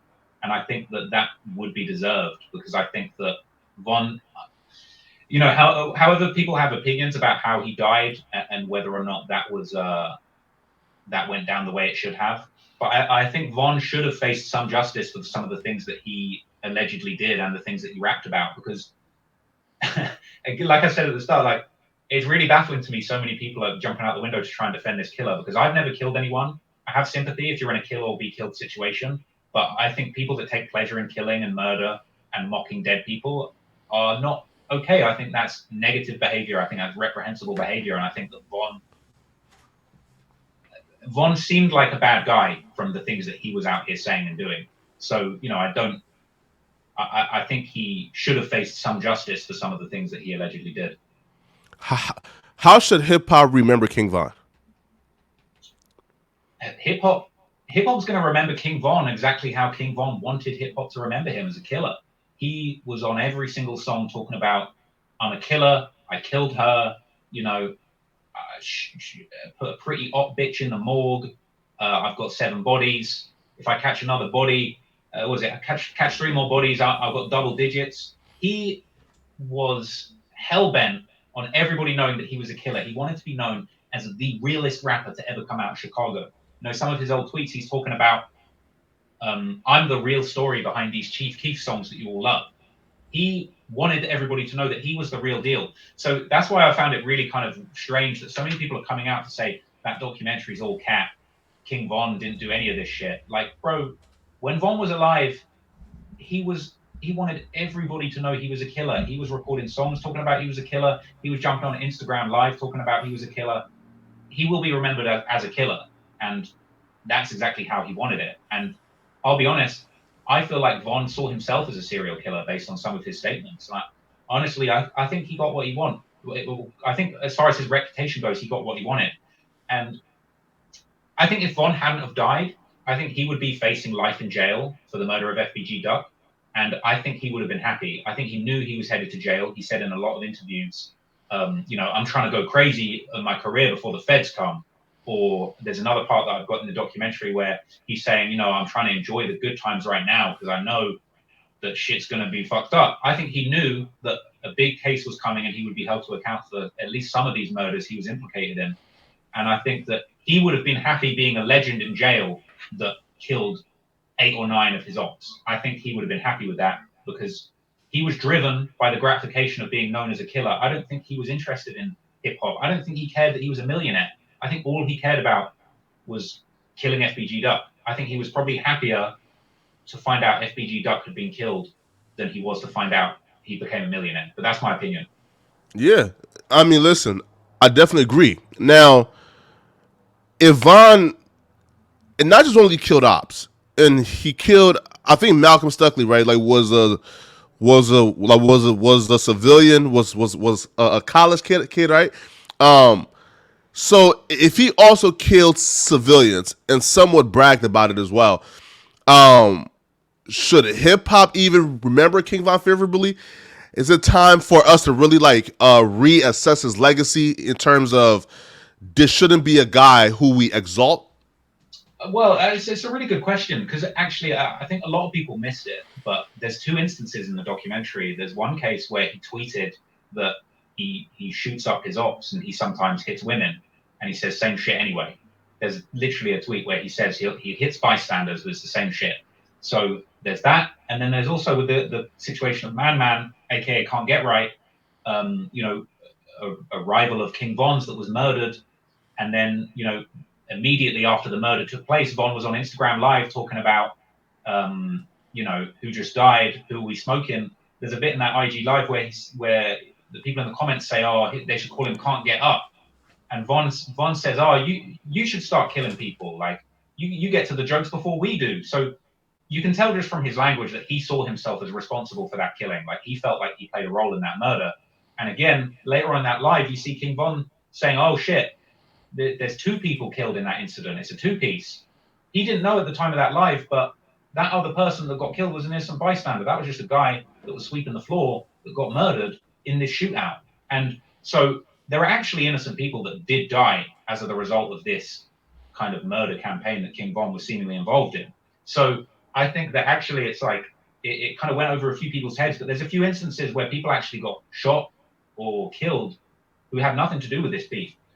Whether or not Von felt responsible for that, obviously there's the situation where people have said that Malcolm wasn't necessarily the intended target of the shooting that claimed his life. You never see King Von talking about he's smoking on Malcolm, but there's videos of him saying he's smoking KI, P5, Model, all sorts of different people.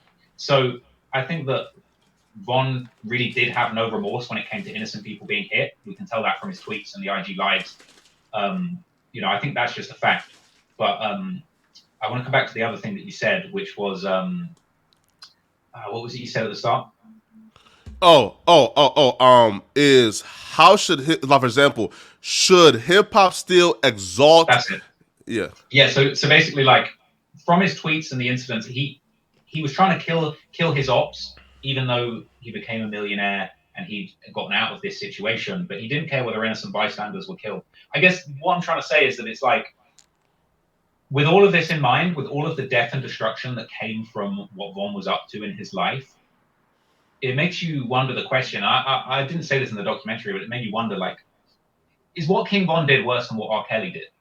Killing 7 people or having underage sex with women. I know I'm not making a point either which way, and some people see one crime as worse and some people see the other. But, the conversation when R. Kelly was being cancelled was, should we be listening to R. Kelly's music? Should we still be spinning R. Kelly's music? And to be honest, I think some of these record labels and fans should consider, like, should we support King Von's music? Like, should we support a guy who proudly says he killed 7 people? He doesn't care if innocent people got hit. And, he's basically just hell-bent on killing you if you're an op, regardless of whether or not he's a millionaire, and he doesn't need to do that anymore. I like King Von's music. I was in the gym earlier on listening to some King Von songs. They're motivating songs. They give a certain kind of energy that is useful. He was clearly a talented artist. You set aside the fact that he's talking about all these murders in his songs. He was making good, catchy songs, and he was a talented rapper. But the sentiment behind them is very negative. I personally don't think you should censor people's art. I think art made by killers and murderers is of value to society. But, maybe the conversation should be had. Should the record labels have supported this music coming out at the time? I don't know.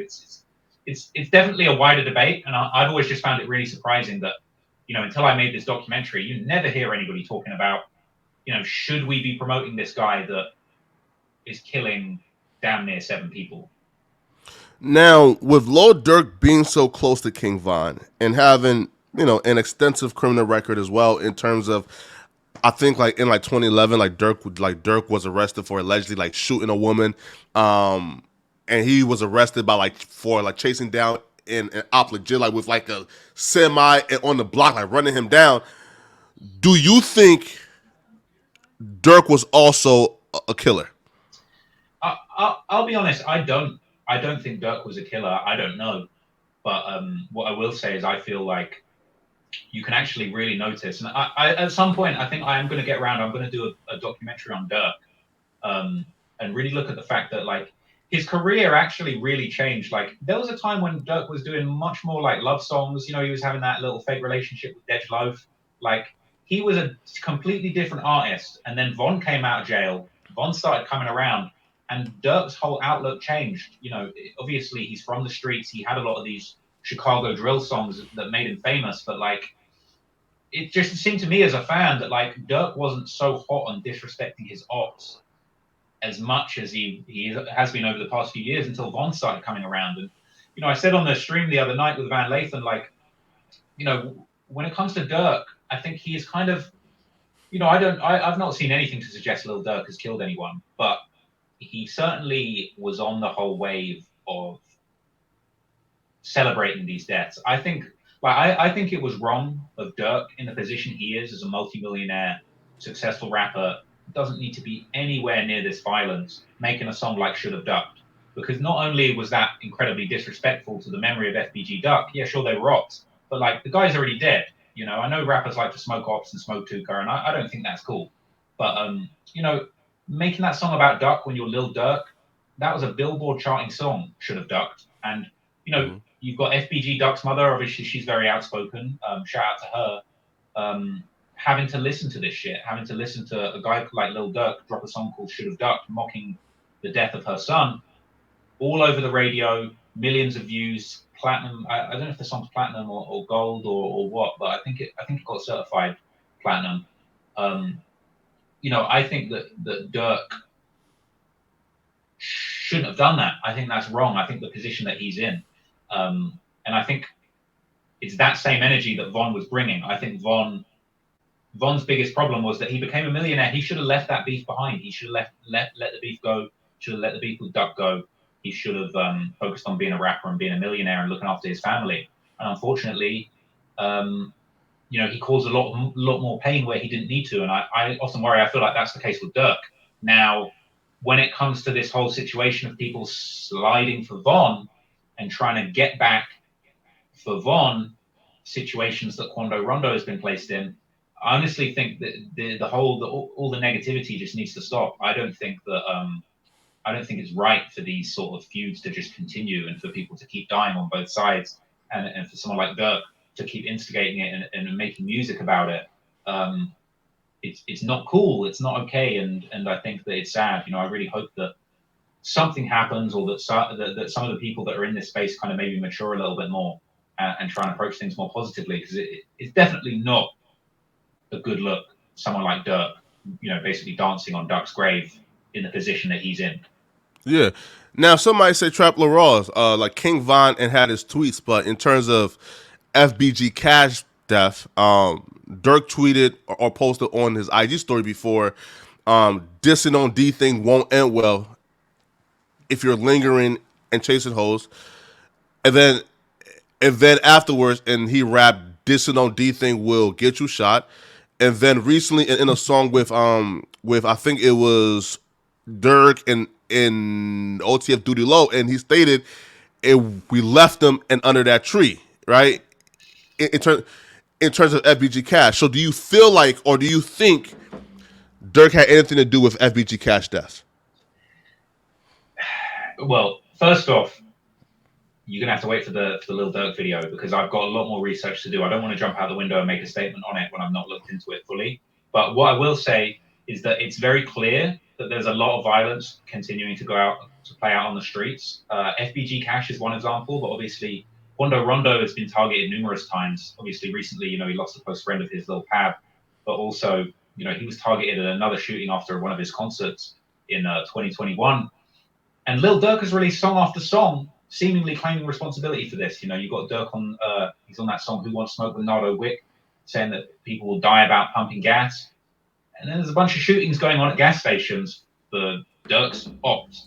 So it's kind of like, I don't know exactly who's responsible. I am looking into some of these stories because, you know, these are the next things. I think these are the big questions that I think hip hop are trying to find out. You know, what's going on? Like, why is Qundo Rondo being chased around America and they're trying to kill him when he wasn't really involved in that original beef? Obviously, what happened with Von is what happened, but it's kind of like, Well, I guess all I can say is I feel like with Lil Durk, he's putting a lot of things out there that are seemingly like he wants people to know that he was connected to these things. You know, he's saying a lot of crazy stuff in his lyrics that are seemingly painting a picture of him being involved in these crimes.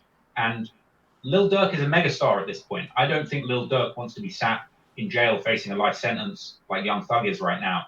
But I do worry that if Lil Durk keeps on doing this, making these songs where he's seemingly implicating himself into crimes, you know, he's gonna end up catching a case because unless it's all cap, which it is like people are actually dying, it's gonna get tied back to him. So I think Lil Durk is in a unique position to be a role model and a leader in the community in Chicago. I think he's got the entire city watching him, following him, and I think that he kind of swings back and forth between doing the responsible thing. I mean, I see in the news today he's starting this new scholarship, to try and get young people into education, which I think is really positive. But then at the same time, he's jumping on songs talking about, we're sliding about this and that, and it's kind of like I don't want to see Lil Durk locked up facing a life sentence on a RICO charge. I don't want to see that. I admire Lil Durk. I think he's a great success story. I think he calls himself the voice. I think he really is the voice of Chicago. He's the voice of these guys that came up through these dangerous situations and found a way out of it. But I think if he's not careful, and if some of these lyrics that he's dropped on songs are really true, he's going to end up in a legal situation that's going to be very hard to get out of. And as a fan, just as a fan, I don't want to see that happen to Dirk. Like, I think he needs to be careful, and I think that he should just not continue to perpetuate any violence or anything illegal, and certainly not rap about it. If you do your research and you find really credible, concrete evidence that Lil Durk had his hand in the murder of Lil Pab and FBG Cash, would you still drop that video? Listen, I'm working on the next video. You're gonna have to wait and see what that video is all about. But I call it like I see it. And the thing is, right now, like there's nobody's been convicted of that situation. So I'm not going to jump out and say somebody did it. I know who did it. I don't know who did it. I have been looking into that situation very deeply. I don't know who did it. Now, there's a lot of rumors floating around about who did it. There's a lot of interviews floating around of people who have been accused of doing it, saying that they had nothing to do with it. I've seen you interview people that have been accused of being involved in the situation, talking about the situation. So there's a lot of chatter out there, and I think I'm probably just going to present like, look, this is what's going on, and this is what people are talking about. But right now, it's an unresolved situation. But what I will say is, I just want to make it very clear, like, I think what they're doing to Qundo is wrong. I think that it's really unfortunate that King Von lost his life in that situation. I can completely understand that his friends and his family are going to be upset and they're going to want their get back for what happened. But I think we've just all got to remember that, like, I don't think Qundo wanted to be in that situation. I don't think that anybody wanted to lose Von that was his friends and family. It was an insanely unlucky turn of events. And I think that this whole idea that you've got this group of people, we don't know who they are, but they're seemingly following Qundo Rondo around America, trying to kill him and anyone close to him. I don't think that's cool. I don't think that's okay. And I think that considering the situation that King Von put everybody in, I just don't think that killing Qundo or his friends is even going to create any kind of positive outcome for anybody in this whole thing. Like, you see Lil Durk, doing scholarships, but I really admire what NBA Youngboy is doing with his whole Stop the Violence movement. A lot of people have said he's been associated with a lot of violence, but I think people like Youngboy and Durk should all come out and just say, like, look, what's happened's happened, but we need to move forward positively because, just another young black guy dying off the back of this beef that is just never ending when all of the people involved are millionaires. It's just not worth it. So, I really hope that like we can see a positive resolution to this beef because you've got these two groups in two completely different cities just dying to kill each other, and it's just it's never going to lead to any kind of positive outcome. But again, I wish I had the solutions to improve and slow down or stop gang violence. But I don't think anybody knows the true solution. You know, all I'm trying to do is create kind of thought-provoking pieces with a perspective that shows both sides and has sympathy for the people involved and humanizes these situations, because, you know, a lot of people have been placed in very dangerous situations or even born into dangerous situations, dangerous areas that they didn't ask to be a part of. And if we want to make a change in the future and in society, I think we need to actually look at these situations and have an understanding. I think shutting down conversation, deleting my documentary, telling people they can't talk about these issues isn't going to help. I think we need to have open conversations about these gang wars, these rap feuds, this violence, and say, like, what's causing this? What can we do to fix this? But yeah, I really don't like seeing all this sliding going on, honestly. Yeah. Now, if you had to just take your best guess in terms of your hypothesis, right? Okay. Does Durk end his career in the free world, or in a box, or a jail cell? I'll be okay. I'll just be completely honest. I'm a huge fan of Durk's music, but there's so many lyrics in Durk's songs recently that just seem out there. Like Durk's dropping songs that are the same vibe as some of the songs King Von was dropping, where it was like he's talking about sliding. He's saying, you know, it's all well and good starting off your song saying this shit is not real, these guns are all props, but we know they ain't props. You know, we know people are really dying behind this beef, and honestly, I worry that Lil Durk's career could end up with him facing a life sentence. I mean, I think he even said in a couple of lyrics or his own interviews, like, "Where do I see myself in 10 years? The feds." And you know, even for Lil Durk's sake, like you shouldn't manifest that kind of thing. You know, I think you should manifest positivity. You know, I think there must be a way for Durk to not end up in jail, for Durk to not be killed young, for Durk to grow old and be a 50, 60-year-old guy in the scene like Jay-Z, making positive steps and becoming a billionaire. But I think if Durk continues down this negative path, continuing to rap about people sliding, people getting shot at gas stations, he's going to get wrapped up in these things. And whether or not he directly is responsible, if it turns out people around him are involved in this stuff and he's rapping about it, they're going to tie him into it, like the whole Young Thug situation, and you know his career is going to end with him stuck in prison. And I don't want to see that. You know, I think he's a big success story. But yeah, real talk, bro. I feel like if he keeps going on and if some of the stuff he's rapped about is actually true, he's going to end up catching a case, and that's not good. Yeah. Now let's speak about so Balo. Now I've never heard of this dude before. I'll say, and I discovered him probably after King Von passed away. Probably like, like 2020, right? But apparently he's now the overseer. Now shout out to Ceddy Nash, right? So Ceddy Nash had a conspiracy in terms of that whole entire situation. But first, I want to hear from you first, man. Why was the video taken down? Like what was the exact reason YouTube gave? Yeah, so the video basically was demonetized, flagged for 18 plus, and restricted. So the video wasn't completely taken down. The video was completely demonetized, and it wouldn't be shown to anybody above 18.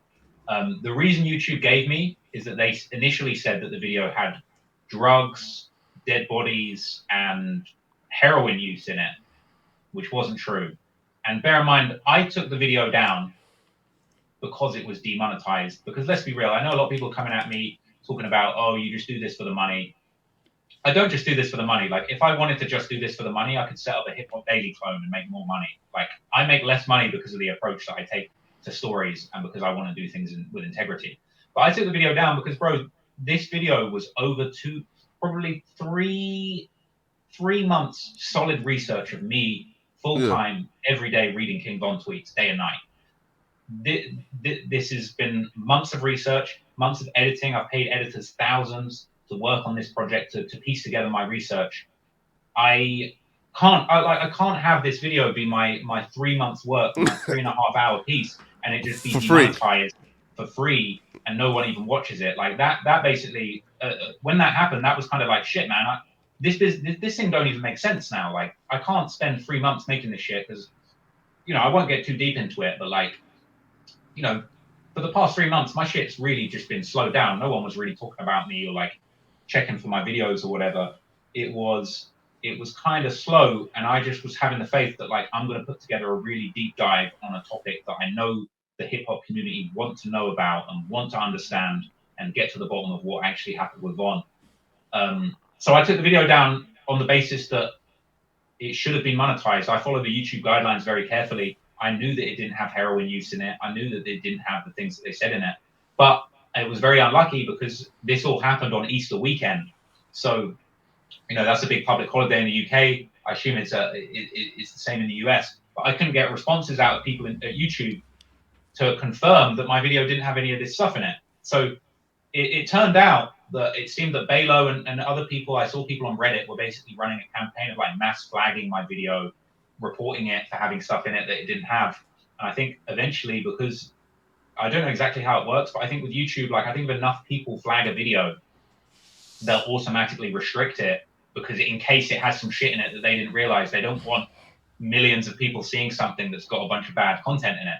So the video got flagged because it was Easter weekend. I couldn't contact anybody.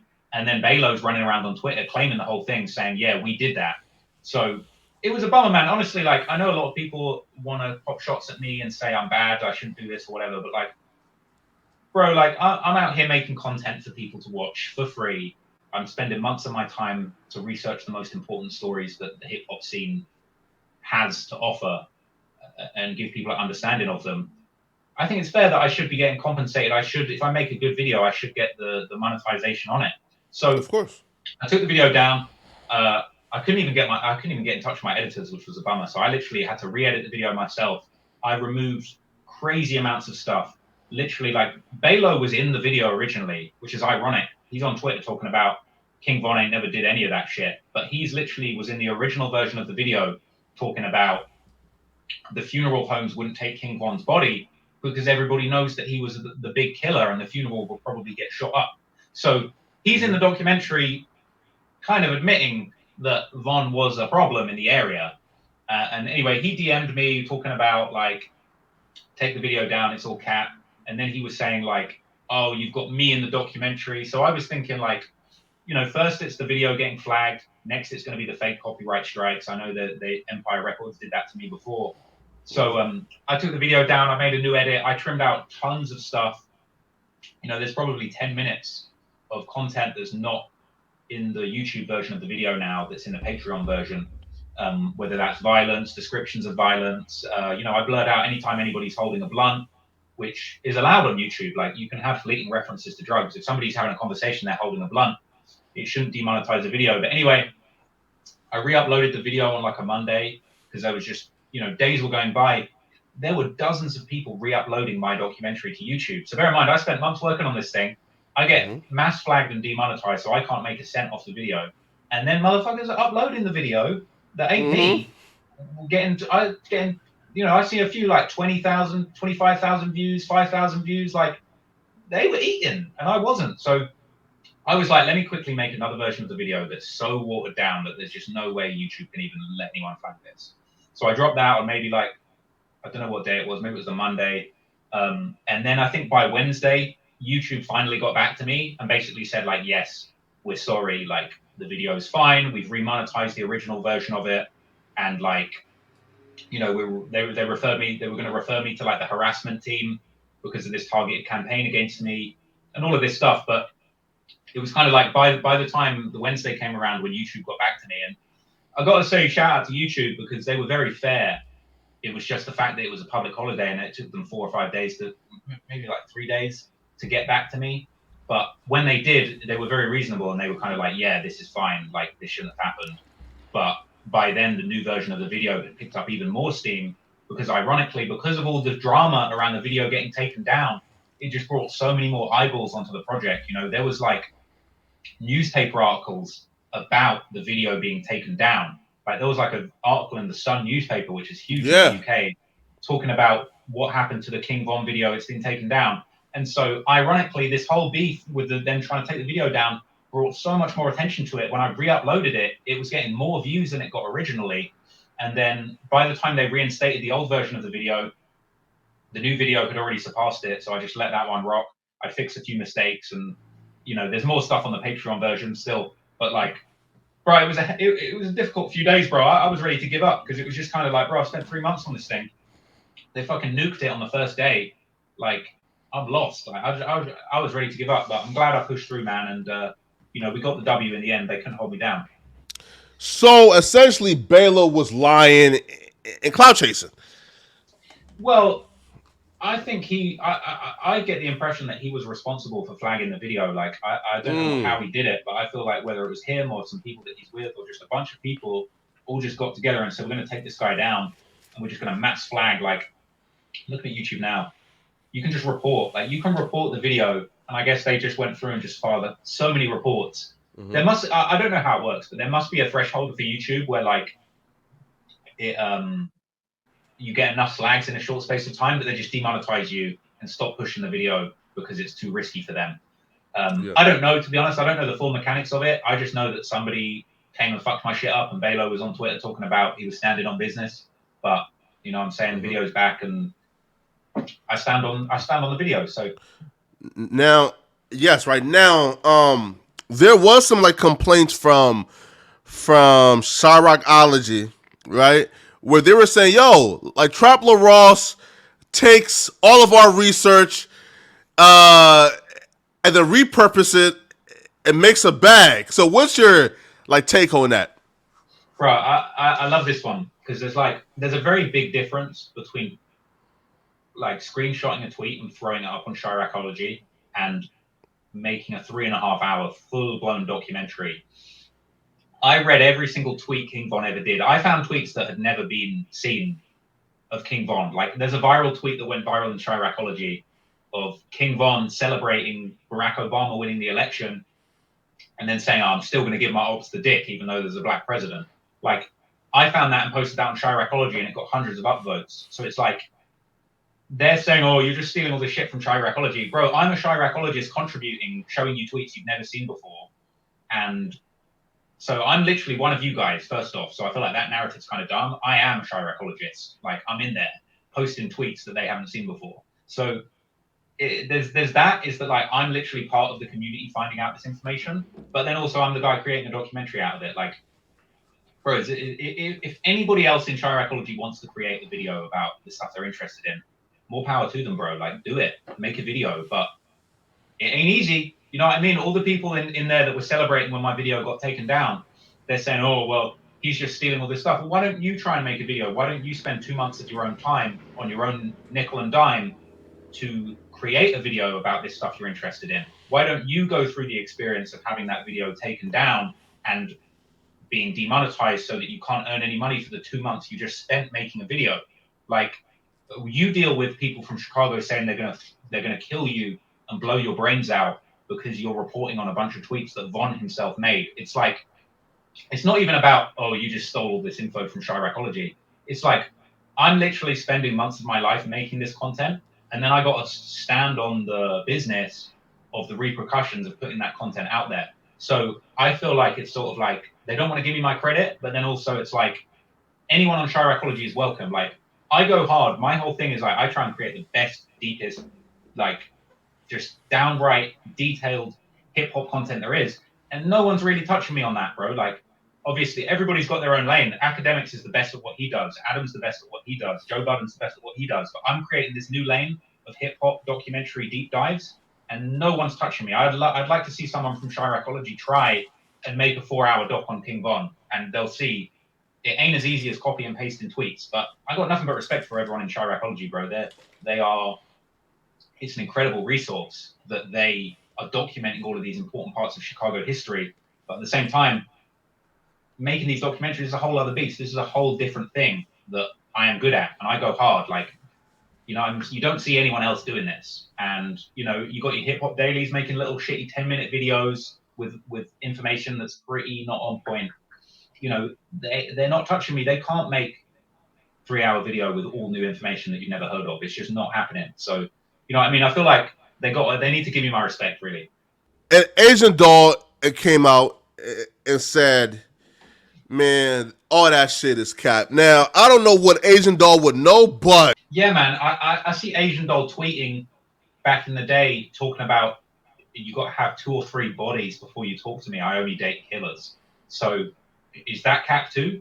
You know what I mean? She was a big part of the situation where King Von ended up losing his life. So it's sort of like she's kind of calling out the documentary for being cap, but she was somebody that was running around sort of celebrating these killers and sort of celebrating like this culture of rewarding and showing like undue love to these guys that were killers. And it wasn't just King Von. Like she was associated with a bunch of dudes in different like cities that were alleged killers. She was running around with people like Top Five and like it's just sort of like you've got somebody that when it was all going on, she was like the big like pushing all this stuff. Yeah, I date killers. My guy Von's a killer. He beat someone up for me. And then now she's coming out saying that my video is all cap. It's just kind of like I mean, it's Asian doll, right? So she kind of, she's known for being controversial and kind of like saying one thing and doing another. But I do think it's funny that she's kind of coming out saying the documentary's all cap when she's got tweets talking about how she loves killers, she loves guys with bodies, and she was seemingly really proud of the fact that she was dating this guy King Von who would kill people. yeah, man. Listen, with her, bruh, yo, bruh, just looking at where she's at right now. It's hard for me like to even like believe that like a quote unquote gangster like King Von would have taken her seriously, right, to date her, because like for example, because back then like she was definitely viewed in a much more favorable light, right? In terms of like her being like a new hot chick who's a baddie. Now like she's taking the like kind of like the persona of she's being passed around by industry nobodies now, right? So so yeah, man. All right, now let's get to the debate, man. Now I'm gonna say this, right? I do think that it was unfair in terms of like they brought like again like we all have our own intellect, right? Like somebody say, "Yo, Flakko, you're dumb." Cool, right? You feel me? Now I took an IQ test. My IQ was not good at all. You feel me? And my IQ was a 95. So I feel like that's average, right? But in terms of Chicago King Dave, and they brought a dude that I feel like you easily you like one, like you demolished them, and like you probably went in knowing, man, bruh, I can probably like this dude is like can't fuck with me in terms of debating. Now he got demolished. Now, do you feel like going into it though that he was a formidable opponent to like debate Chicago drill and these nuanced pockets of like violence and shit like that?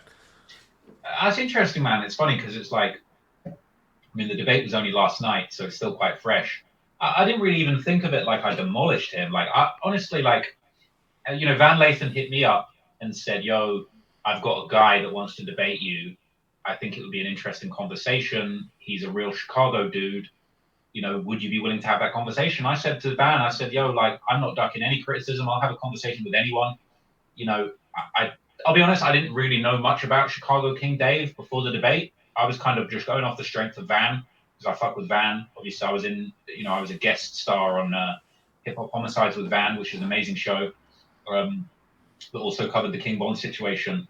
But I didn't know a bunch about Chicago King Dave going in. But honestly, I thought he was a nice guy. Like I kind of didn't feel like I was trying to demolish him. Like I went into that conversation like truly trying to see in someone else's perspective and like a Chicago guy's that's in this shit, his perspective. And I learned a few things, and I think he learned a few things, and I really didn't set out to demolish him. But my thing is always just like I'll always defend myself. I'll always defend my work, and I think that like I think one thing is it's like maybe if people want to debate me, they don't realize like I get these arguments in the DMs all the time. I've had a million people call me a culture vulture. They've said, I'm responsible for the violence or that I'm making things worse or that somehow like I'm racist or whatever. And so it's like I'm quite familiar with these arguments, so they don't really surprise me. And I've had a lot of time to think about it. Like if I thought I was truly making the violence worse, I couldn't possibly continue doing this job. I wouldn't be able to live with myself. I have a conscience. I anything that leads to somebody's death, I would say is wrong. I would absolutely do anything I could to prevent somebody losing their life. So this idea that like I'm contributing to the violence, I just don't buy it, and I'm always happy to debate and argue that with people because I just don't think it's a good faith argument. And I guess I'm always kind of locked and loaded with these points because I get it so much. Whereas I guess in a sense, it's almost like if you jump on with me for the first time and that's how you feel, you maybe you maybe are thinking that I'm just gonna, like you said at the start of the conversation, you maybe think that I'm just gonna back down and just apologize and sort of be like, oh man, I got it all wrong, I need to reassess. But like, I've had years to think about my place in the world and the implications of the work that I put out there, and I stand by it. I believe in what I do. I think what I do is good. I think that it is good to have these conversations about the conflicts that are going on behind the popular rap music that everybody's celebrating. And I just feel like I have arguments locked and loaded to defend myself because I believe in what I do. Yo, it was bad, man. Like, listen, like when I seen you at some point writing things down and responding, I said, listen, bro, were you even like looking at the comment section while like the like debate was going on? Well, like the IG comment section, right? Like not like your YouTube live, but the actual IG comment section I was wasn't looking nothing at any but. of the comments. I wasn't even looking. That's the thing. I have my notebook. Bear in mind, like I've not done a lot of debates, but like Mm-hmm. I've kind of, I don't know, like I think with me, it's just kind of like I've heard all these arguments before, and it's like as he was speaking, I just wanted to make notes of just like, okay, like I know this thing, like I need to make sure that I make myself clear. And I'm not scared to. I'll debate anybody. I'm not ducking any criticism. And I think I just saw it as an opportunity for me to get my idea across. And I just want people to understand that, like, I don't come from a place of hate. I don't come from a place of negativity. I talk about and I analyze negative things that happen in the world, but I do preach positivity. I don't say like, yeah, this guy slid on him and they got smoked. Like I think it's sad and tragic, a lot of this stuff I talk about. And I just saw the debate as an opportunity for me to get my side across. And I didn't see it as like I demolished him, but I did feel like, you know what? I felt it was a really good opportunity for me to just like clear the air and counter a lot of these points that are out there about me. And I think a lot of people from both sides said, you know what? It actually worked out to be quite a reasonable conversation. Yo, listen. So like, bruh, like there were like mad comments saying, "Bro, give it up, Dave. Dave, hang up, bro, throw in the flag, Dave." Listen, I think like 1090 Jake like commented, and Trap Lil Raw's a serial killer in these rounds, man, because it was that bad. Now though, okay, so I do feel like maybe King Dave maybe bit off more than he could chew, and he probably wasn't a formidable opponent.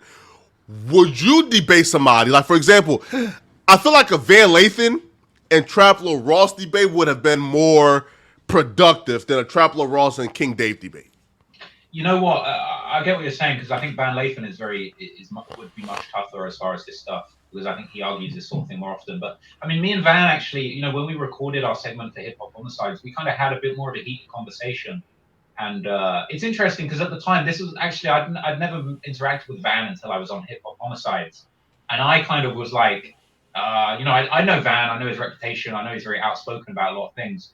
And I went into it thinking like this could be a gotcha moment for him to try to get me. And he asked me a lot of difficult questions in the interview. But again, like the same thing with Chicago King Dave, I felt like me and Van actually ended up having a really good conversation, a really positive conversation, and coming away from it having both learned from each other. I don't think a lot of that conversation ended up in the show because realistically, the show was about the people that, unfortunately lost their lives. I don't think a debate between me and Van Lathan about the ethics of reporting on this stuff really actually was that compelling for the show.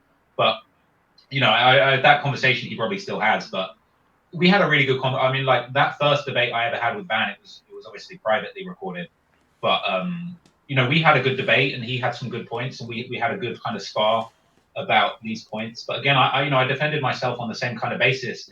And it's funny, Van, I remember when we had that argument, Van said something really interesting to me, which I thought was quite thought provoking. He said, like, do you feel like it's wrong that you're kind of like taking these stories of people dying, losing their lives, losing their loved ones, and selling popcorn, essentially making entertainment out of it? And I said to him, well, nobody in this specific story, like nobody sold more popcorn than King Von. And when it came to the debate, Academic said something that's really interesting, whereas he said, Trap Lil Ross might have a video with 2 million views, but Lil Durk's got a song called Should Have Ducked with 1 billion views.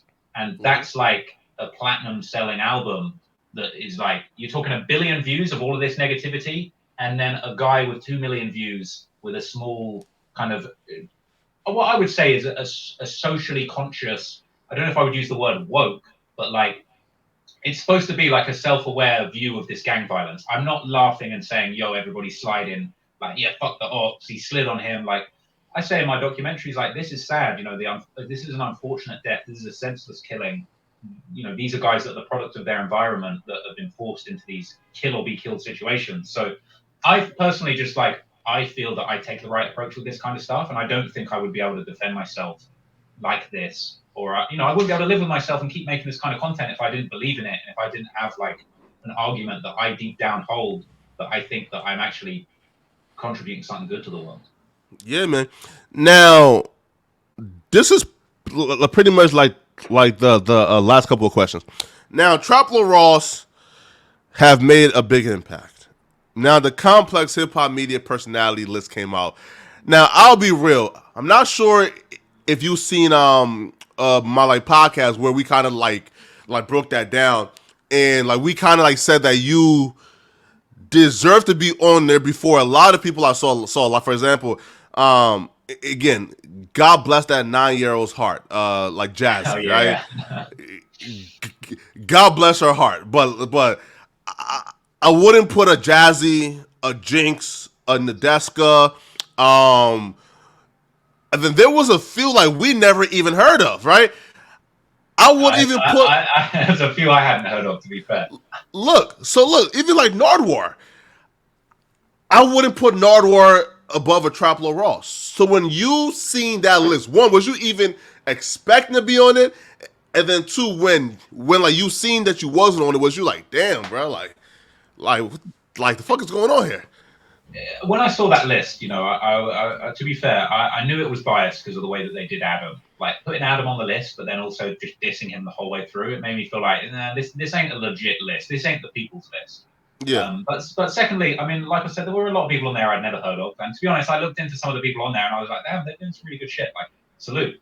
But I don't even see. This is the funny thing is that like I feel I'm so new to this game. Like I still struggle to even like get my head around the fact that academics wants to jump on a stream with me. Like, you know, I still see academics as big like academics. Like, it's hard for me to understand because I'm over here in England.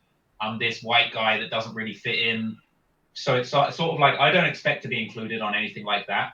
Obviously, if I was included, it would have been lit. I would have been hyped. But I felt like it was a bit of a weird, biased sort of political list. And for the record, you know, maybe not a lot of people know this, but I have like a little beef with Complex. Like one of the first articles that ever got written about me was like a hit piece on me and Trap Geek by Complex, basically saying that we're bad and that like we're instigators and that we basically not as good as the mainstream media. So I don't think I'm on Complex's like good list, if that makes sense. Like I don't think they're fucking with me. I think that list, like let's be real, Joe Budden as number one. yeah, yeah, Like, no, yeah, of course. Listen. So here's my top three, right? I'm gonna tell you like my top three. I would have put Ak at one, yeah, Joe at two, okay. Charlamagne the God at three, and then to me, Vlad is four and Adam is five. That's my top five. So That's yeah, reasonable.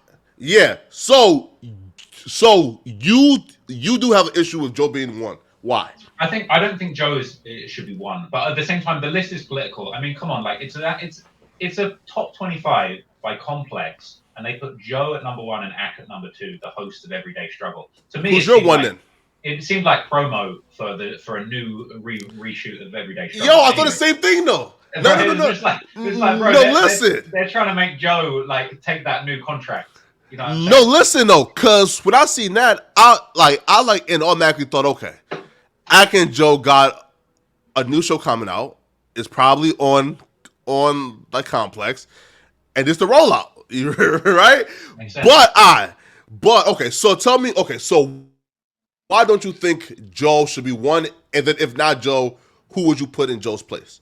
I think, and bear in mind, I love Joe Budden as an artist, as a podcaster. I owe him all of his respect, and he a lot of the things he did in the industry and in his career made space for people like me and you to even be doing this. So I've got to give Joe his big respect. I would say right now he's not the voice. He's not the voice that people look to when it comes to these things that are going on in hip hop. Joe Biden's not the first person people are looking to. I think number one has to be Big Ack, because Ack is the conversation. Like Ack is the voice. When it comes to getting the hip hop news, we're getting it from Ack. Like it's coming from Ack. Ack's reporting on it first. Ack is breaking this news. Every rapper is looking at Ack's page. Ack is the game. Like Ack is the man. So it's sort of like disingenuous. I mean, it's weird to even put like, how could they put Joe at number one and Ack at number two when it's like Ack is literally Ack is the number one news source for this stuff, and he's one guy, and he's the king of the hip hop streams. It's just there's just no one touching him, and he's a one man band, and he is the man. So to me, Ack I feel has to be number one. When I'd say number two, I probably would put Charlemagne, because he really is legendary in this space. Like the social impact of the Breakfast Club is just undeniable. You know, everybody's been on there. Everybody wants to be on there. I know it doesn't hit like it used to, but it still has that prestige. And anything Charlemagne is involved in is, you know, top tier, serious, important content that we need to tune into. So I think Charlemagne is undeniable up there. I would probably then say I'd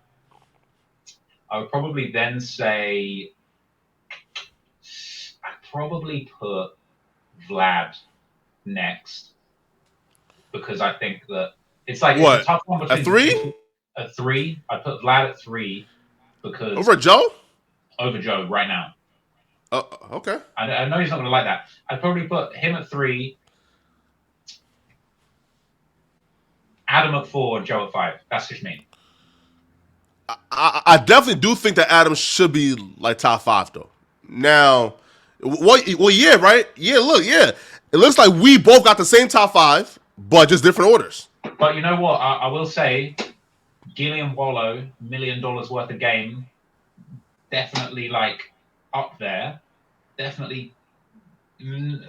I can't give it to. I've got you got to put up Joe there. Above Gillian, you got to put Joe above Gillian Wallow, but I wouldn't put Gillian Wallow. So here's why. Recently, like the stuff that they've been doing recently has been big, I'd say. No, right. So here's why I think like Gillian Wallow like didn't really like make my list. In terms of interviews, they really haven't had any impactful interviews. And like we don't go to Gillian Wallow to hear their opinion on hip hop shit, right? Like we don't care for like, you know, like for example, if some breaking news happen or some like real like in-depth complex hip hop issue happen, like we don't care for what Gilly and Wallow has to say. So if let's say like Vlad has better in interviews or, you know, or Joe instead, no, Vlad, right? Like what exactly would Gilly and what space would they occupy to be ranked top 10? That's a really good question. I've got a good answer for that, because I think everybody that we're talking about has their own specific skill. I think when it comes to Ack, he's got the speed. Anything that happens, he's on it first. He's uploaded it. It's on his page. He's reporting it first. He's reporting it the best. I think when it comes to Charlemagne, I think he is actually the best when it comes to almost like being like a statesman. He's almost like, I don't want people to take this the wrong way, but he's almost like the Obama of this hip hop media game, in the sense that he is respected through and through. He's gone toe to toe with anybody. You know what I mean? He's dissed Drake. He's become friends with Drake. He will tell it like he sees it. He's not afraid to speak his mind. And like, he's the gold standard of like Charlemagne. We fuck with what he says. Like, his opinion holds a lot of weight. I think when it comes to Vlad, I think he is the best when it comes to interviews, just as far as like, he will just get straight to the point, ask the questions that we all want to know, that are the police. He gets hit with a police ask questions label, but like, really Vlad is a goat at just asking the shit people want to know. What do people want to know? Vlad is going to ask, and he's not scared. I think that when it comes to Adam, I think Adam is sort of the king of this almost like crazy, edgy, new content where he's kind of driving the conversation forward. He was there having a conversation with Extentacion before anybody else would even give the kid a fair shake, right? So Adam is the what's the word? He's the guy. He's like the discovery algorithm. He's the guy that finds the new shit going on, and now he's broadened beyond hip hop, but he's finding these new interesting people that come on the stream and have a crazy moment. So he is sort of like the pipeline to all of the crazy new shit going on. Now Joe Budden, and I mean no disrespect to this, but he's basically like the old head perspective. He is the guy that he was a rapper. He really did this shit. He really lived this shit. He was a rapper. He dealt with Def Jam. He went to war with the labels. He did all of this shit. He went independent. He's a dope rapper. He really did all this shit, and then he became a podcaster and became successful. So he's got that perspective of he knows what it's like to be a rapper. He's been there. He's been in this shit, and he's almost got this old head statesman perspective. And that's why Everyday Struggle worked so well, because you had Act, who was basically the new school SoundCloud 2017 fucking with all the new rappers wave, versus Joe Budden, who was the old head, doesn't respect any of this new stuff, have an argument with Lil Yachty wave. So that was perfect setup for him. And where I would say I think Gilly and Wallow come in and really shine is that I think those are the guys that they're sort of real. They've got a bit more of the past in like the streets, spending some time in jail, but then also spending some time in the rap game. The sort of association with like Wayne and like the Young Money, and sort of like how they've got this history in the rap game, but they've also got this sort of history as like real street dudes that are solid. And I think that their opinion holds weight for this new generation. That's really important, where you're seeing these viral clips of Gilly and Wallow going around. I think, is it Wallow? There's that clip of him where he goes to a prison and he's talking to the guys in jail, and he's talking about like, a lot of people crashed out over being a real N-word. Like a lot of people, do the wrong thing, thinking that they're being real, and now you've got to deal with a real situation. You're in jail for life. So I feel like that's such an important perspective right now with all of the stuff that's going on with the drill music wave. I think that we really need someone like that. How Joe Budden's got the old head perspective. Charlemagne's almost got the like, he's not an old head, but it's like, he's got that deep knowledge. He's spoken to everybody and he will always tell it how it is. I think Gilly and Wallow are this sort of like new street but be smart perspective. And I think even just the fact that the show is called $1 Million Worth of Game is fire. It's like, these guys are really giving $1 million worth of game to these young street dudes. Like when they had Young Thug on, and they're literally warning Young Thug, being like, bro, you got to stay away from the street stuff. You're in the rap game now. Unfortunately, that advice wasn't heeded, or maybe it was too late. But like, I think what they're doing is really important for the next generation of hip hop fans and hip hop artists. And I think that they're only going to get more and more important as time goes on. And I would put them in the top 10 for me, for that reason. Yeah. Now, okay. So now my last question, man, is where would you rank yourself on the hip hop media personalities list? I would rank myself at 1, 2, 3, 4, and 5. Because I'm fire. No, I'm joking. Shit, man. Honestly, bro, I don't know. The thing is, I like to think I'm pretty humble. I don't see myself as up there yet, bro. I feel I've got so much to learn.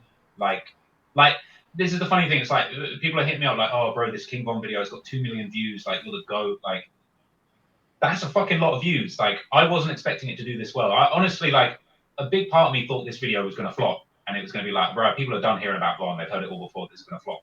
And so for me, like, I find it hard to swallow that I'm even this established in the game. I feel like I'm still early days.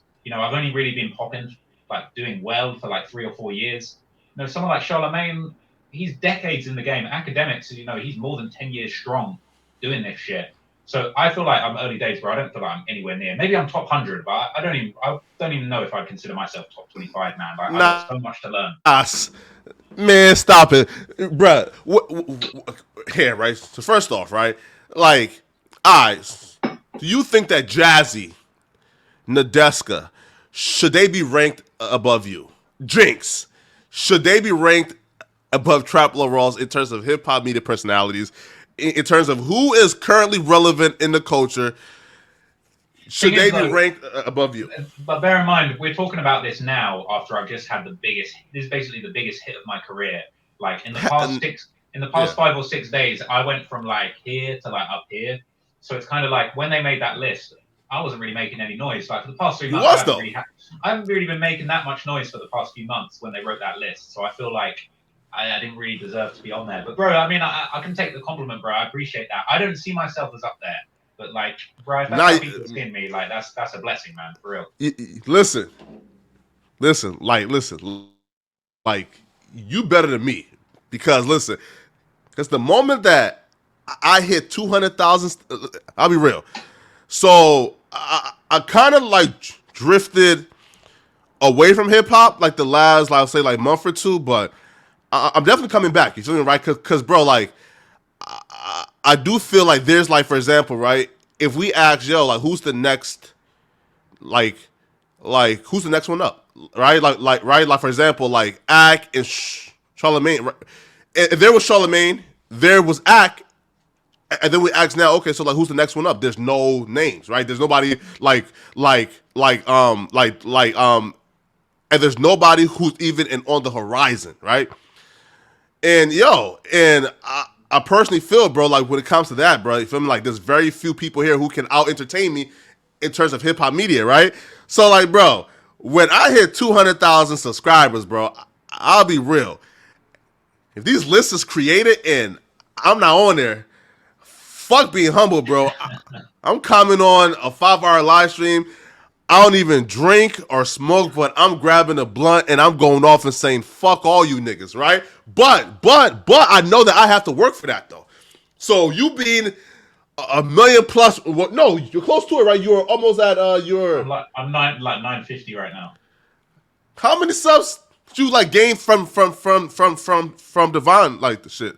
Bro, the Von one's been hitting. I probably gained like a good 15, 20,000 subs just off the Von vid, bro. That's it? That never happened. Well, that's so far, bro, but they're still coming in, you know. I'm getting a good few thousand a day, so it's moving. But I feel like now, like where you have like so much like publicity, bro, like you should have gained a million by now, right? Bro, I'm getting there, bro. It's coming. It's coming. It's loading. But that's the thing. A million is a very big number. It's like a big psychological thing. It's sort of like you go up to another level when you pass the million. But honestly, like for me, like I've always tried not to get too caught up in the numbers. I really try and focus on the work. Like my whole thing is just like, bro, I don't give a fuck about the numbers. I need to make sure that this video, like when it came to the Von video, I spent months on it. I literally said to myself, fuck the numbers. I need to make this the best video I have ever made. I need to make the most detailed research. You know, there were days where I felt like I can't spend another 8 hours reading King Von tweets. I knuckled down and fucking read those tweets because I knew I was like, I need to make this the best video ever. I need to go to the lengths that nobody has ever gone to. And, that translates into views, fortunately, in the end. But like, I think the numbers, like focusing on the numbers is just always kind of backwards. I think if you just focus on making the work as good as possible, I think that the numbers come. And like, that's the thing. I try not to get too caught up in the lists or the numbers because it's like, bro, I'm just trying to be the best version of me. And then if people fuck with it, great. If they don't, at least I'm proud of what I achieved, you know? That's right though, right? Like because there's like, for example, there's like Hip Hop Daily and who has more subs, but he's never done something that's kind of like an impacted and touched the culture, right? Facts. As much as you, and even though in like he has more subs, and he hasn't been as impactful, man. But yeah, yo, this was a great interview, man. 2 hours and 27 minutes, man. Yo, man, listen. Is there anything you want to like tell the people, man? Man, I would just say like check out the documentaries. Give me a chance. I know a lot of people. I doubt anyone's going to watch me talk for 2.5 hours if they really don't like me. But like, I think give the documentaries a chance. Like, I'm really coming at this from a positive place. I'm not trying to be negative or do some messed up shit. Like, these are the most important stories in hip hop history. I'm trying to cover the stuff that really matters and get to the truth behind it. And, I just hope that everybody can see that, give my videos a chance, show me some love. I'm really not coming from a negative place. Like, I love hip hop. I love the artists that I talk about, and I love the community. So I'm really just trying to contribute my bit and make my mark on the sort of the scene, not to take away from anyone else. And, appreciate it. I mean, I just want to say I love to everybody that's been watching the videos recently, all the new subscribers, all the day one subscribers. Like, I appreciate you. Appreciate people like you reaching out for the interview. People like, Ack or Adam, who've just shown love to me over the past few days. Van Lathan, like just everyone, man. Trap Geek, ordinary things, like just all my peoples, man. I really appreciate it.